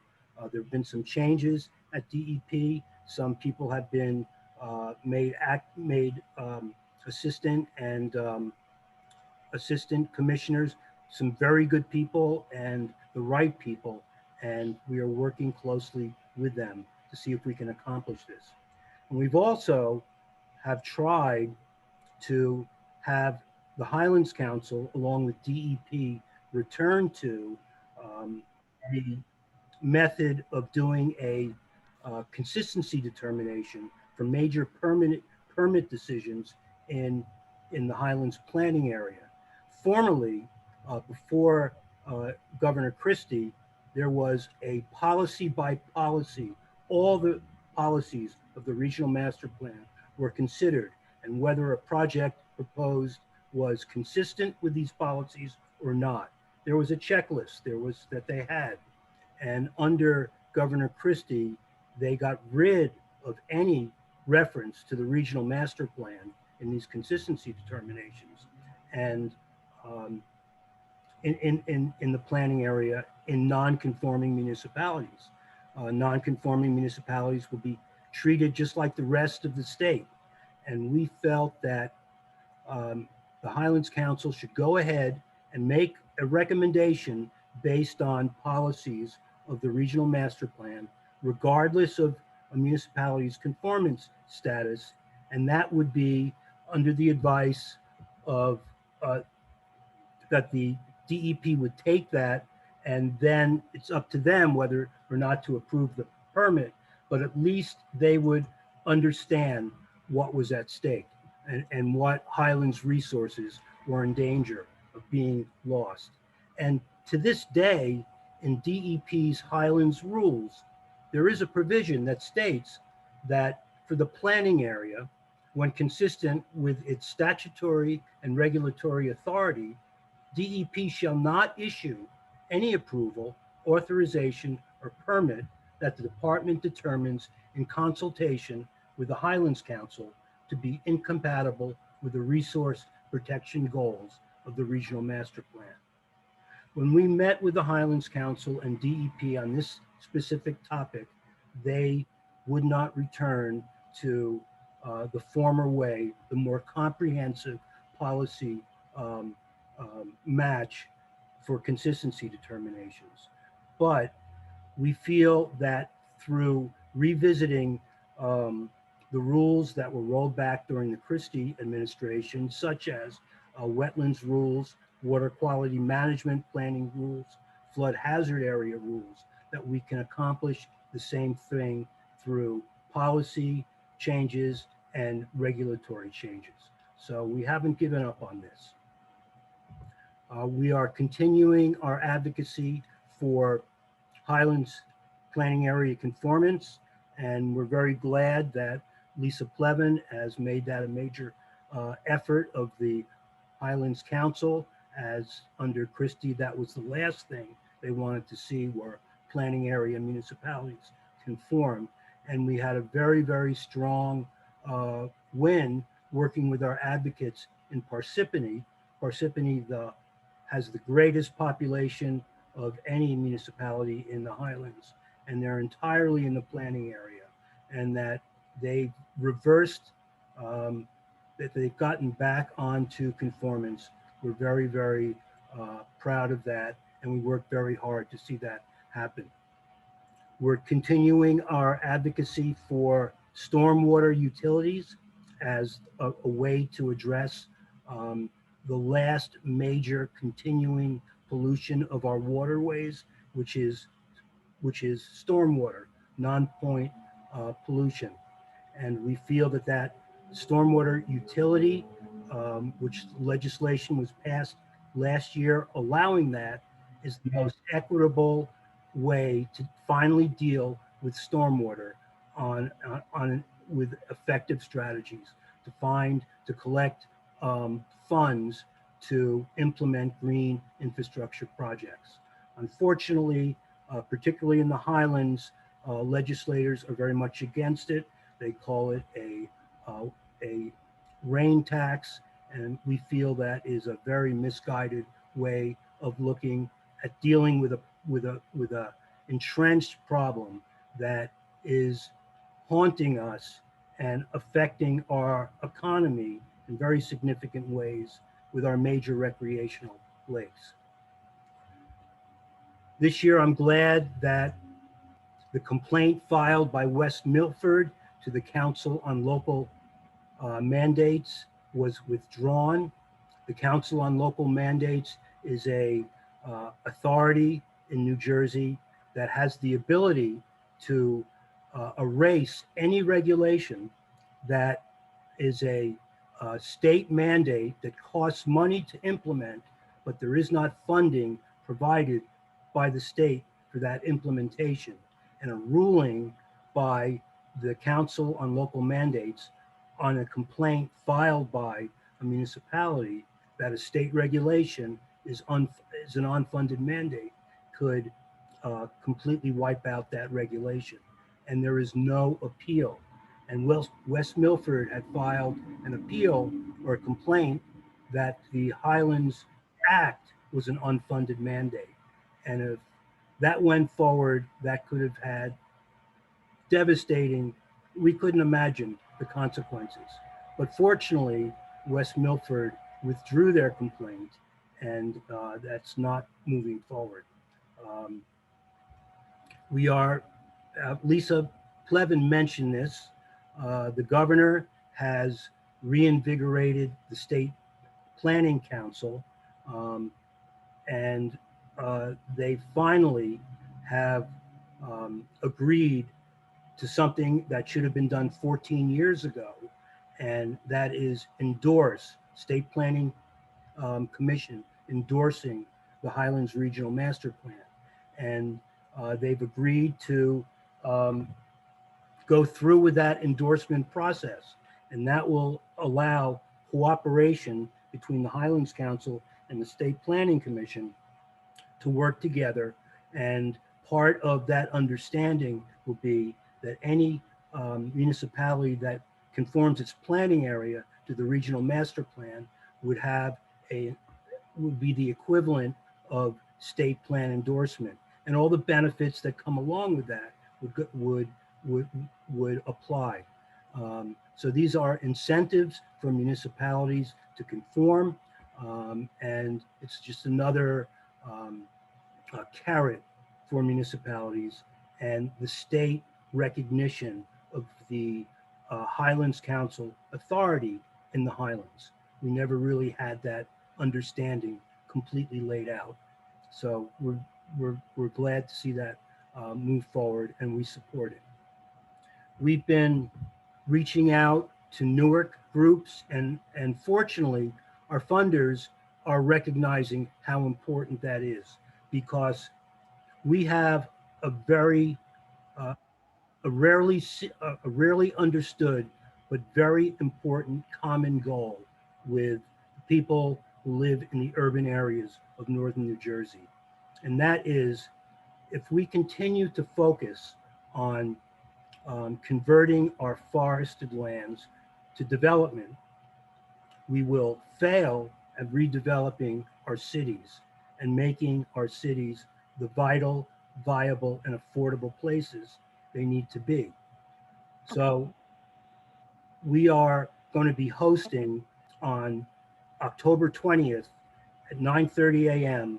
a workshop in the annual Newark Call to Collaboration. And this is where residents from Newark, activists, people of interest in Newark can participate in a topic to collaborate on.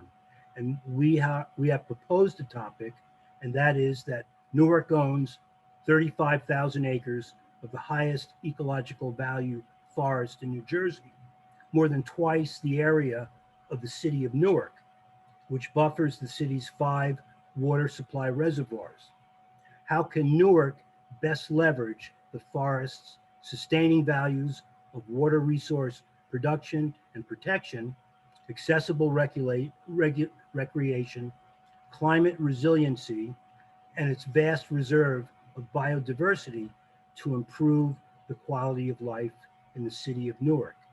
This is an opportunity for us to find common ground with the people in Newark about a resource we care very much about and could very much improve the quality of life in the city if we work together to find our common ground and advocate for it. So this is really a first for us. We're very much looking forward to this workshop at the Newark Call to Collaboration.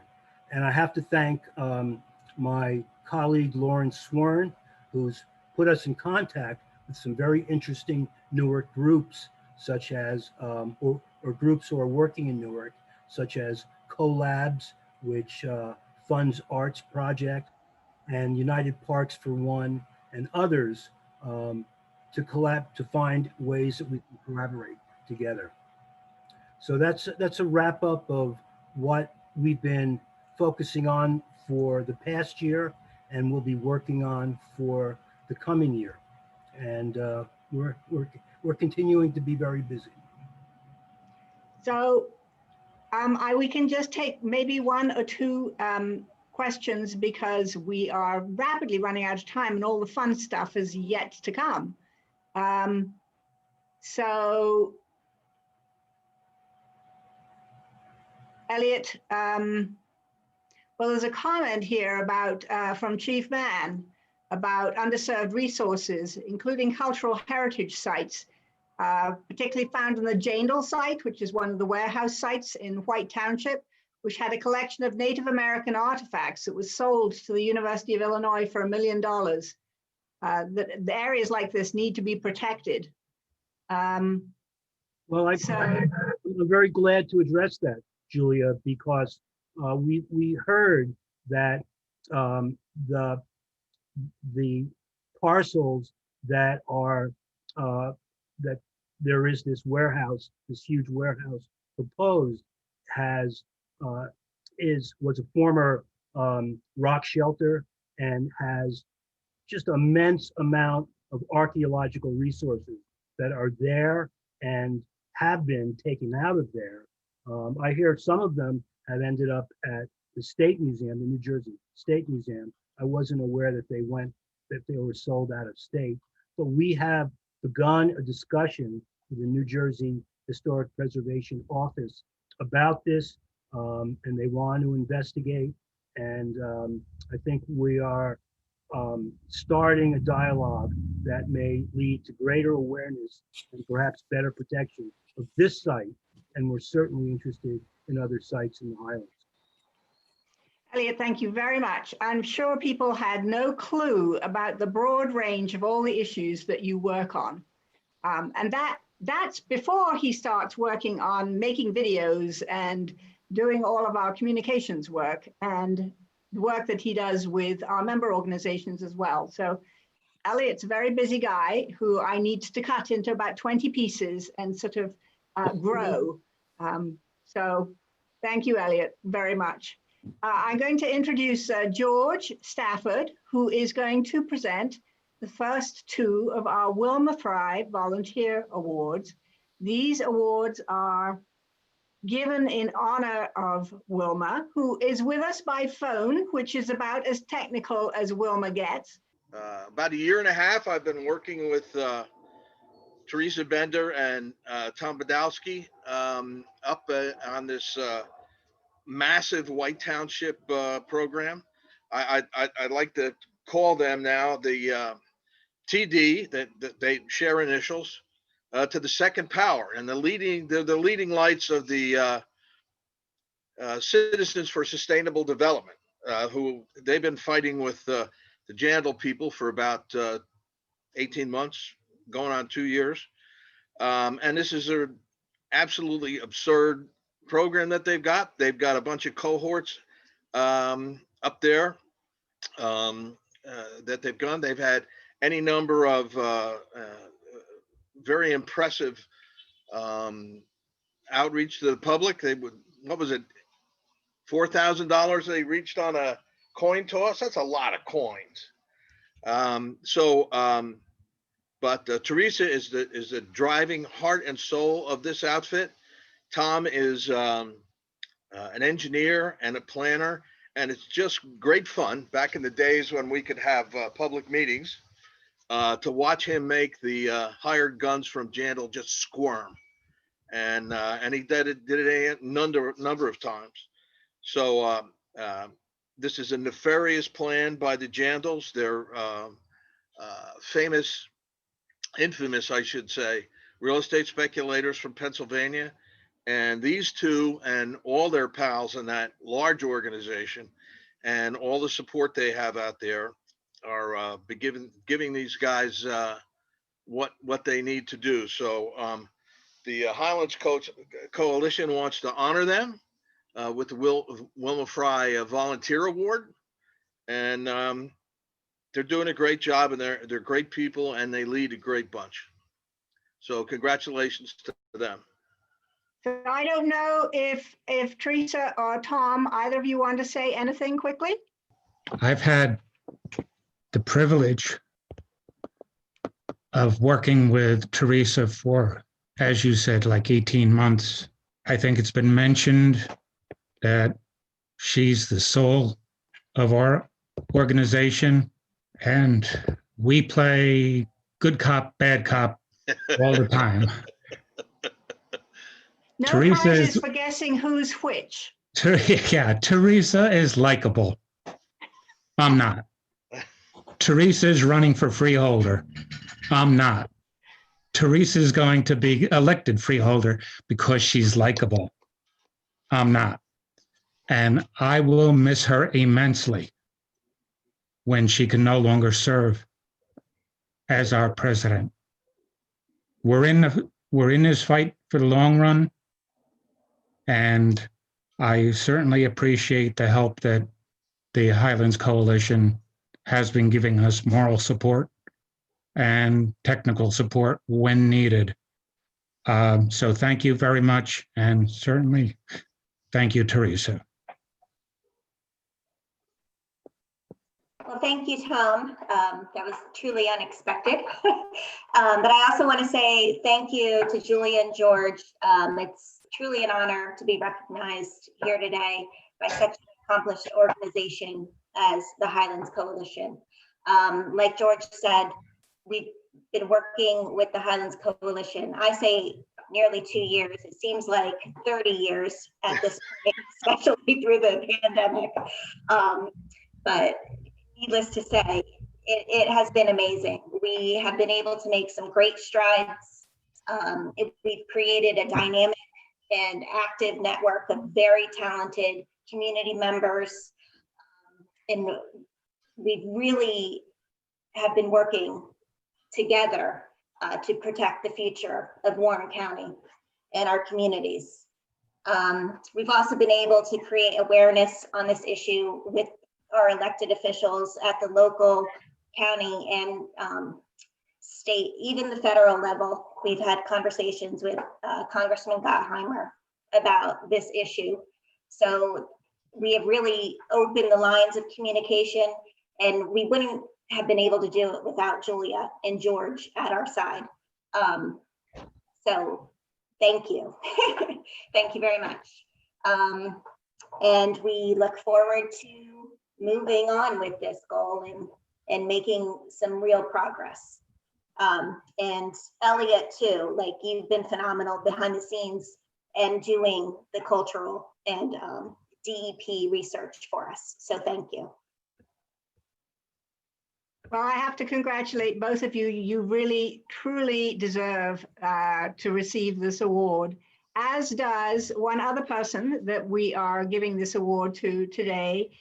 Tracy, are you there? Tracy Heisler? In 2009, there was a proposal for a massive truck hub in Franklin Township, Warren County. Essentially, it was an extension of Port Newark. I'd like to point out, since 2009, the bridge has been raised and they can now bring in much, much, much bigger ships, making Newark one of the second busiest ports in the country. The plans call for more than 1,000 tractor trailers a day to come through Bloomsbury and Franklin Township, threatening the federally designated wild and scenic Musconetcong River and the surrounding watershed. The Skylands Preservation Alliance was born under the leadership of Tracy and others. They became a member of the New Jersey Highlands Coalition. We helped in a few ways, but they impressively beat back this proposal. Job well done. People moved on with their lives. Well, then 10 years later, in 2019, it happened again.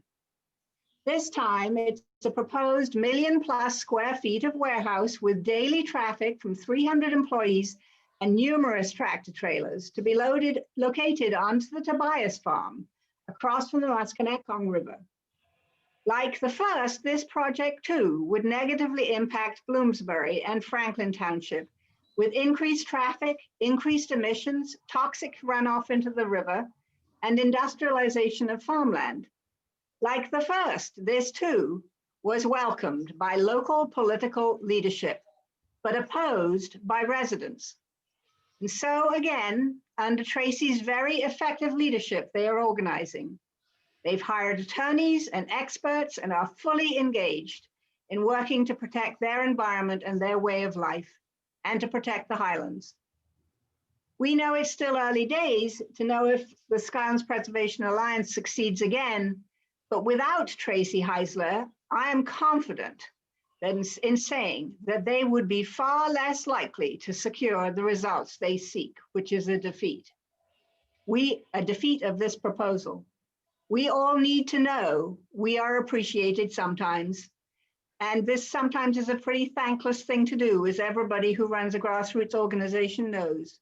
And we hugely thank Tracy for all that she is doing to protect the New Jersey Highlands by awarding her this Wilma Fry Volunteer Award, named after someone who, again, is the essence of all the Highlands represents, and who never, even though she's not very tall, she never saw a battle too tough and in which she wouldn't engage. That's Wilma Fry. So congratulations, Tracy. This is well deserved. I don't know if you want to say anything. Thank you. I'm so moved. And one of the things that I just want to highlight is the real need here in New Jersey for regional planning. Too much of this kind of development is left to individual little township boards like ours who are looking at the ratables coming in from pilot programs and aren't seeing the broader impacts or don't care about the broader impacts on their neighbors or community residents. So for that reason, I'm actually running for a township committee here to look at zoning issues, because that's really where it starts.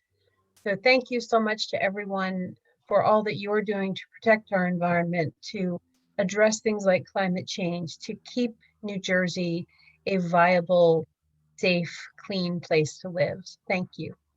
Congratulations to you, Tracy. We will be getting, each of these award recipients will be receiving their awards from us, obviously after today, because we couldn't physically manage to present it to you on the screen, other than share what your award said. So the next thing on our agenda is, Elliot, you have an award to present, our Above and Beyond Award, which has been given a couple of years now, and it's for really extraordinary work by others. Elliot. Thank you, Julia. About a year and a half ago, I met Tom Drake at a hearing of the Route 80 Rockfall project in, I guess that was in Knowlton, and we started talking, and he's the publisher and editor of Skylands Visitor magazine. And what I learned from looking at this magazine is he really truly gets the natural resource and cultural resource values of the Highlands. And he himself, I mean, this is a magazine that he pretty much puts out himself. And it you know, the state of New Jersey does very little to support tourism outside of the shore area. And Tom alone generates so much interest in the activities and things people can do around enjoying the natural resources of the Highlands and the cultural resources of the Highlands.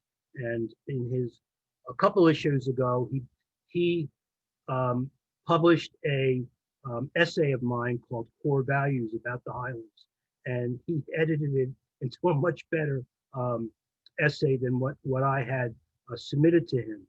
And then this year with our Highlands art jury art competition, because of COVID, it's much more complicated. At this point, we don't have an opening. We haven't been able to announce the winners in a way that we can present them with you know, a showing and an opening. But let me show you something that Tom has done for us with Skylands Visitor magazine. He has matched artwork from the juried art exhibit to prose about the Highlands, and the marriage of the art and the prose is just magnificent.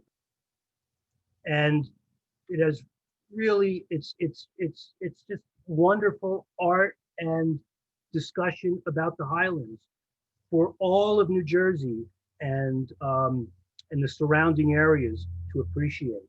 And this certainly goes above and beyond what we could possibly have promoted on our own. So we really appreciate what Tom has done for us. And because of that, we are presenting Tom with the Above and Beyond Award, which you see here. As the editor and publisher of Skylands Visitor magazine and website, for his abiding appreciation for and promotion of the many values and great beauty of the Highlands' natural and cultural resources, and his contributions towards the establishment of a vital, compatible tourism industry and economy. So we present this to you, Tom, with great appreciation and from all who love and value the natural and cultural resources of the New Jersey Highlands. You certainly deserve this. And please, we'd love you to say a few words. Aw, shucks. Thank you so much, Elliot, and thank you, everybody, especially Dwight, for his help putting this together and all his great work for 7 years on this exhibition. These things really fell into place. My only apologies are to the artists that didn't fit into one of my buckets. But this project came at a good time for me. It's 30 years of doing this. And it was a way for me to show appreciation to well, I didn't show appreciation to all of them, but I've had, you said this was me, but it's certainly not me that does this. I've had well over 100 contributors to this magazine, very generously giving ideas and their creativity to this project. So thanks again. And I really appreciate your great work at Highlands Coalition. Keep it up. Thank you, Tom, and we look forward to continued work with you. So thank you very much, Tom. We really appreciate it. And for all the people who submitted artwork, just wait till we unveil the website. It is spectacular. People will be thrilled to see your artwork, and we're very excited. It's coming soon, I promise. So the next thing that is going to happen is I'm turning the floor over to Mike Cady, our trustee and chair of the Small Grants Committee, who is going to be presenting the 2020 Small Grants Awards. Hi, everybody. My little square is lighting up. And in fact, that's the way we're going to try to identify the recipients, who some of whom are with us today, we're hoping. And so when I announced your organization as being one of the grant recipients, please say hello, yippee, or something, or speak a foreign language if you want. But remember that the software gets a square around and that illustrates who's talking, and it's cued by sound rather than by waving your hands or anything like that. So let's get going. As Julia said, this in our 14th year of doing the Small Grant Awards, we had about twice as much call for grant money as we had in our pot of money. So it was rather difficult to make the decisions, and certainly the 11 recipients who finally ended up getting grants should feel honored, because there were a lot of others who didn't make the grade. So the first organization that we're going to recognize is the Canal Society. Is anybody here? Well, this is one of our cultural resource grants, and we give to environmental causes, but we also give to cultural causes. And this group is drafting a nomination package to get historic status recognition from the state and the federal government of the Boonton Iron Works Historic District. The second group to get a Small Grants Award is Citizens for Sustainable Development. Anybody speaking up? That's the group from White Township we've heard a lot about all during the day, where they're fighting yet more warehouses on prime farmland. And we know that both Tom and Teresa are here, unless they had to leave. Here still. They've had enough on camera time. The next group is the Friends of Long Pond Ironworks. Kerry O'Brien here. And he's come down just to be on our telecast. See, I think he should have done it from the top of the steeple myself. Friends of the Musconette Kong is the next group that's recognized. And anybody here?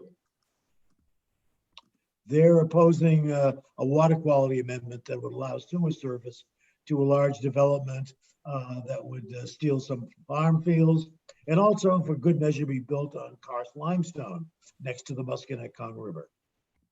That's the one in Hampton, right?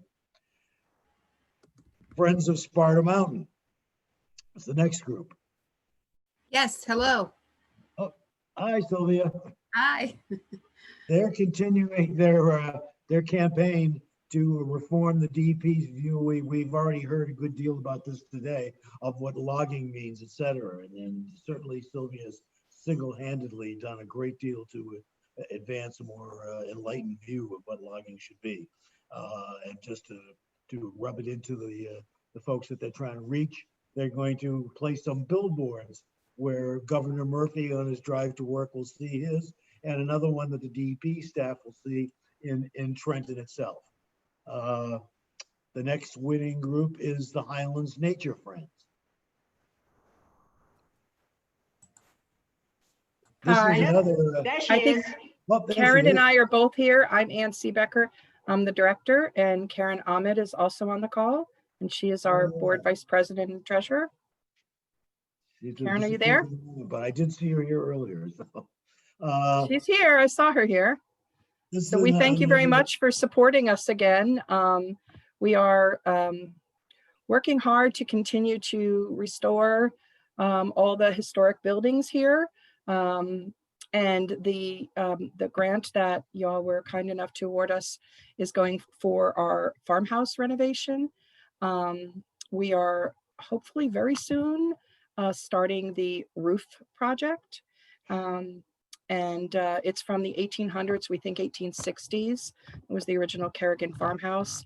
And it takes on an increased importance right now because we are doing everything outdoors. And aside from being centrally located next to all our other facilities, field, pavilion, picnic grove, it has a large front porch with railings and built-in seatings, and it takes on added importance as we do outdoor programming. So although it's, I think you awarded it to us for the cultural, but it's going to be environmental ed use too. So we really appreciate it. Well, they're doing a great job up there restoring that whole facility at the White Psychology Center. The next group is the preservation of the Washington Valley Historic District area. Snappy. Anybody here? This is a group that's fighting the expansion of athletic facilities, especially an ice hockey rink at the Del Barton School. And the project would also involve the removal of 284 trees, which are all presumably sequestering carbon at the moment. The next group is the Skylands Preservation Law. Woo, woo, thank you. Yep, Tracy Heisler here, thank you. Tracy again, in Warren County, where and this also involves the always elusive and problematic intermittent stream across farm fields, and it's going into the Musconetcong. I don't know how many of the projects seem to be threatening the Musconetcong, but that seems to be a popular thing for developers to do. The next group is the Stevens State Park Alliance. Anybody here? Hi, Rob raises his hand. Say something so people will be able to find you easier. How about that? Can you hear me now? Yeah, now. See, now you light up with a yellow box, so it's easier to find you. All right. Thank you guys so much. This is kind of an unbelievable project, and they're fighting recycling and sand and gravel operations, but these are occurring within a state park. So have a nice peaceful walk and look out for the giant trucks. The next group getting an award is the Walk Hill Headwaters Association. Anybody here? Yes, here. Thank you. Oh, there he is. Hi. Thank you, guys. They've been fighting for the past millennium, Millie's Court development. Involves Highlands resources such as wetlands, karst limestone, and forested lands. So keep on. It's got to end sometime, right? Thank you all. And the final group makes 11 if you haven't been counting. Water for Our Future. Richard Randazzo here. Hi, Richard.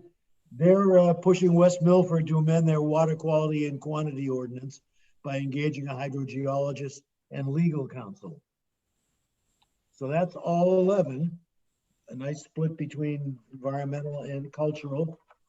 And we'll see you next year after our 15th series of awards. Julia, back to you.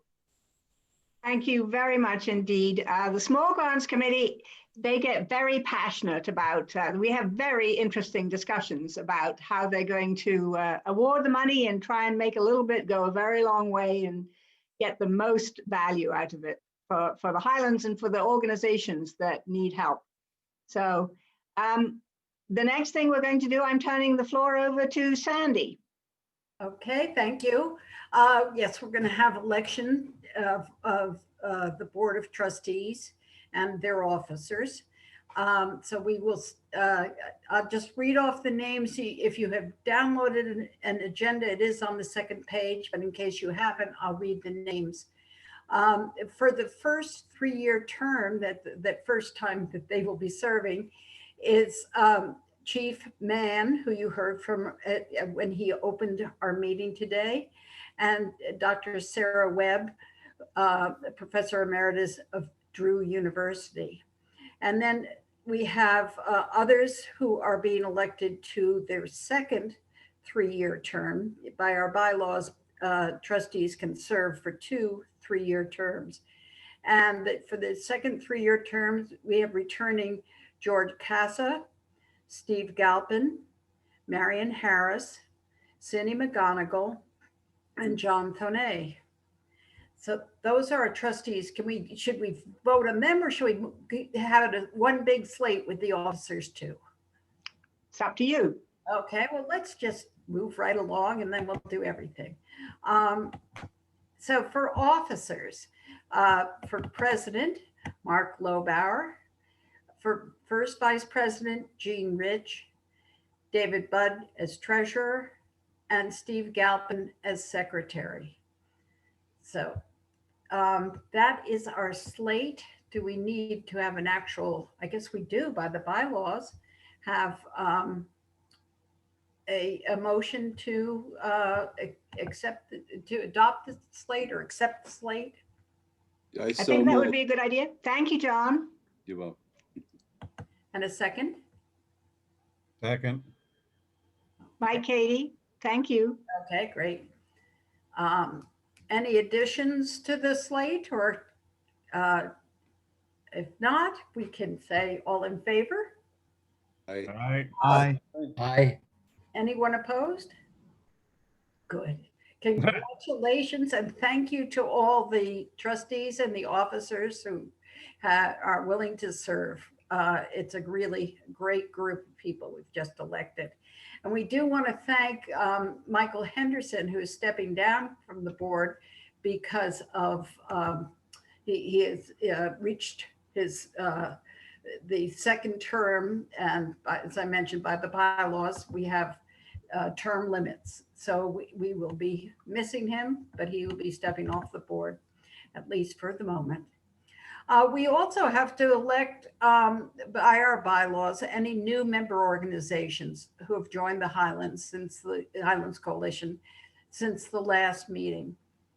And so I'll just read all of those off because we have quite a good group.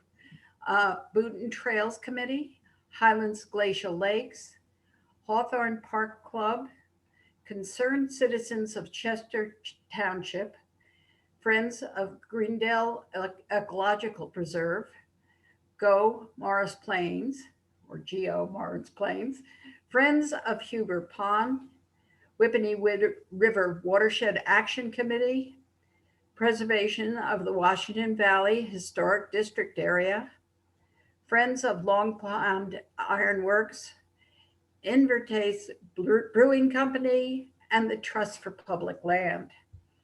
So again, I think we need a motion. So moved, Madam President. Okay. And a second. Second. Okay, and all in favor? Aye. Aye. And anyone opposed? Okay, terrific. Okay, well, Julia, back to you then. Thank you. So I just want to say a couple of things about Sandy. Sandy's not leaving the board yet, actually. Our officers can serve 2 consecutive 2-year terms. She has 1 year left on this term. So she is not leaving the board yet, according to our bylaws, but she is stepping down as president. And I'm sure she's very relieved and happy to turn the baton over to Mark. But for me personally, that's quite a landmark. You know, Sandy and I have worked together for 8 of the 12 of the years that I've been of her 12 years, and I've been here since 2006, so 14 years. So more than half of the time that I've been the executive director, Sandy has been my president. And it's really quite a remarkable thing.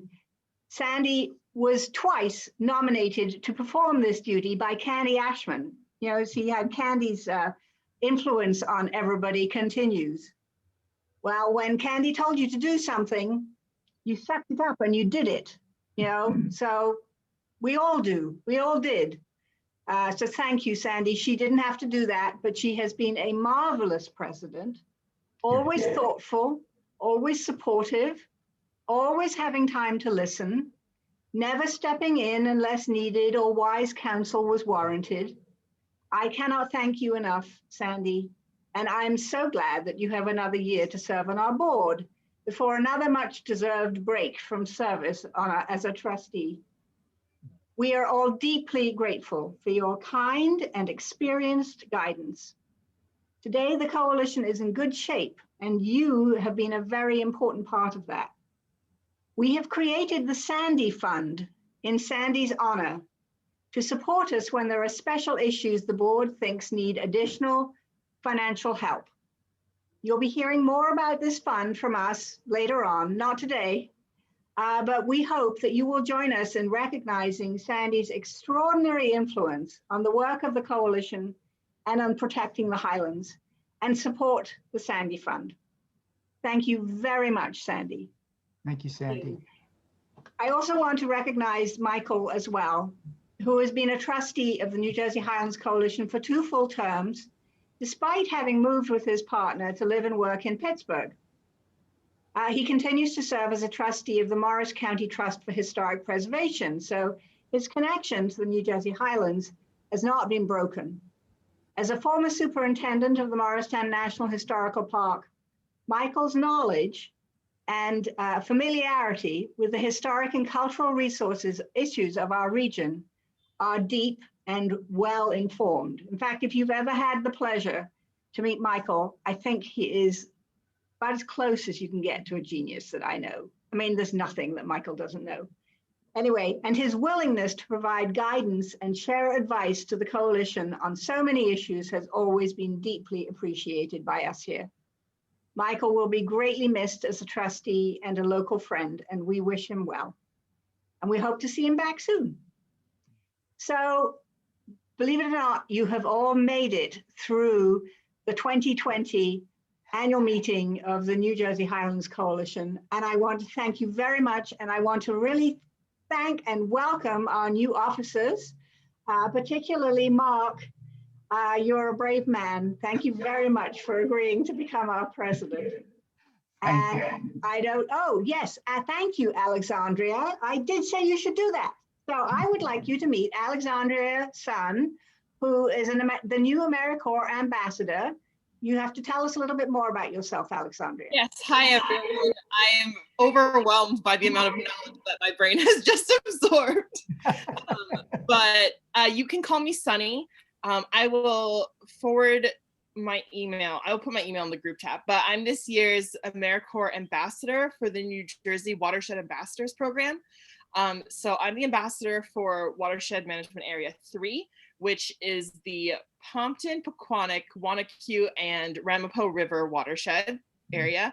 So I'm from Lincoln Park. I actually went to high school at Mountain Lakes, and I did my undergrad at Rutgers and grad school in Indiana at Ball State University. And so this is what I'm doing after grad school, trying to figure out what I want to do with my degrees.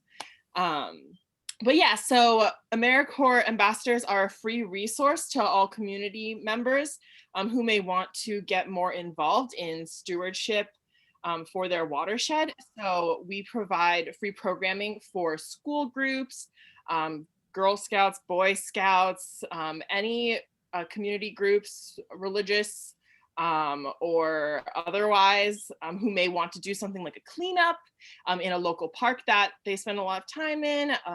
We also do environmental stewardship training, so we can do visual and biological assessments for streams and areas, and we can train a group to do that. School group or otherwise. We do Enviroscape presentations, so we have a lovely model that we can use to demo and explain what a watershed is to those who may not know that. But yeah, we do a whole slew of watershed. Oh, we also do rain barrels and rain garden. So basically, in terms of watersheds, we're a resource for anything and everything. And if I don't already know about something, I can go find out on your behalf as well. But yeah, I just wanted to say hello to everyone and provide my contact information. Let me. Alexandria, we are co-hosting Alexandria here at the new Weiss Center. Oh, cool. Hi, Alexandria. Hi. So she will be working part of the time out of the new Weiss Center office here. Cool, and that's great. So we well, have Sammy, welcome. That is very cool. And we look forward to spending more time with you. And I'm sure we can use your help in yes, absolutely. watershed management area I'll be 3. finished training by the end of this month for like school presentations and stream assessments. So feel free to reach out if you would like me to come into a classroom or some sort of organization that you would like to do a cleanup. I can help organize that because I have a bunch of project requirements and things like that. So you'd be helping me as well. So my email is wma3.njwap@gmail.com. If you want me to host a presentation or a program, we can do virtual or in person, depending on the volume of people who want to participate. If you reach out to me and it happens that your area doesn't fall within Watershed Management 3, I can forward you to whoever the watershed ambassador is for that area. And we're always constantly in contact with each other. So feel free to reach out with any questions or requests. Thank you. Thank you. Thank you. So I guess this is the end of our meeting today. I really welcome everybody for joining us. You've listened to me talk for far too long. I encourage everybody to take yourselves off mute and introduce yourselves to each other if you don't know each other. And if you have a beverage nearby, enjoy. Thanks very much, Julia. And thank you, everyone, for your faith in me. Looking forward to next year. Thanks, Mark. Looking forward to working with you, Mark. Thank you, Elliot. Thanks, everyone. Good show, Julia, and everybody else. Thanks, Steve. Thank you. Thank you, everyone. Chief. Look forward to it. Hi, thank you. Thank you very much, Julia. And it's good to see everybody on the screen and hear everybody who wasn't, who was doing by phone. Well, it's lovely to hear from you, Wilma. We can't wait for you to come back to New Jersey. Hey, Wilma. Thank you. Great. Let's do a promo, will you, Julia? Yes. Oh, yes. Oh, yeah. Come to our golf outing next Monday. I mean, I did, George. I don't know you were there in the beginning. I did talk about the golf outing. Okay. I just want to check. I wore my hat the whole time. This is Sarah Webb. I just want to thank you all for including me as a joining member of the Board of Trustees. I've just been such fans of what's going on with the staff, Julia and Elliot and Zach, and I'm really thrilled to be part of the larger effort and get to know the rest of you. So thank you so much. Well, Sarah, we are thrilled to have you on the board too. So Oh, welcome. thank you. Okay. Look forward Very to cool. working with you, Sarah. Definitely. You too, Elliot. Yeah. So there are still 28 people apparently with us. So, Oh, we didn't formally adjourn. That's right. okay. I'll entertain a motion. It's okay. Kind of fun seeing everybody. He entertained a motion. Does anybody want to? Motion second to it? adjourn. Do we have a Okay. second? Second. All in favor, please say aye. Aye. Thank you all. Any opposed? Find that beverage. All right, we're adjourned. Good, Thanks I'm very running out much. of recording space here. Yeah. All right. Thank Bye-bye, you all. everybody. Thank Bye you. all. Great job. Thank you so much.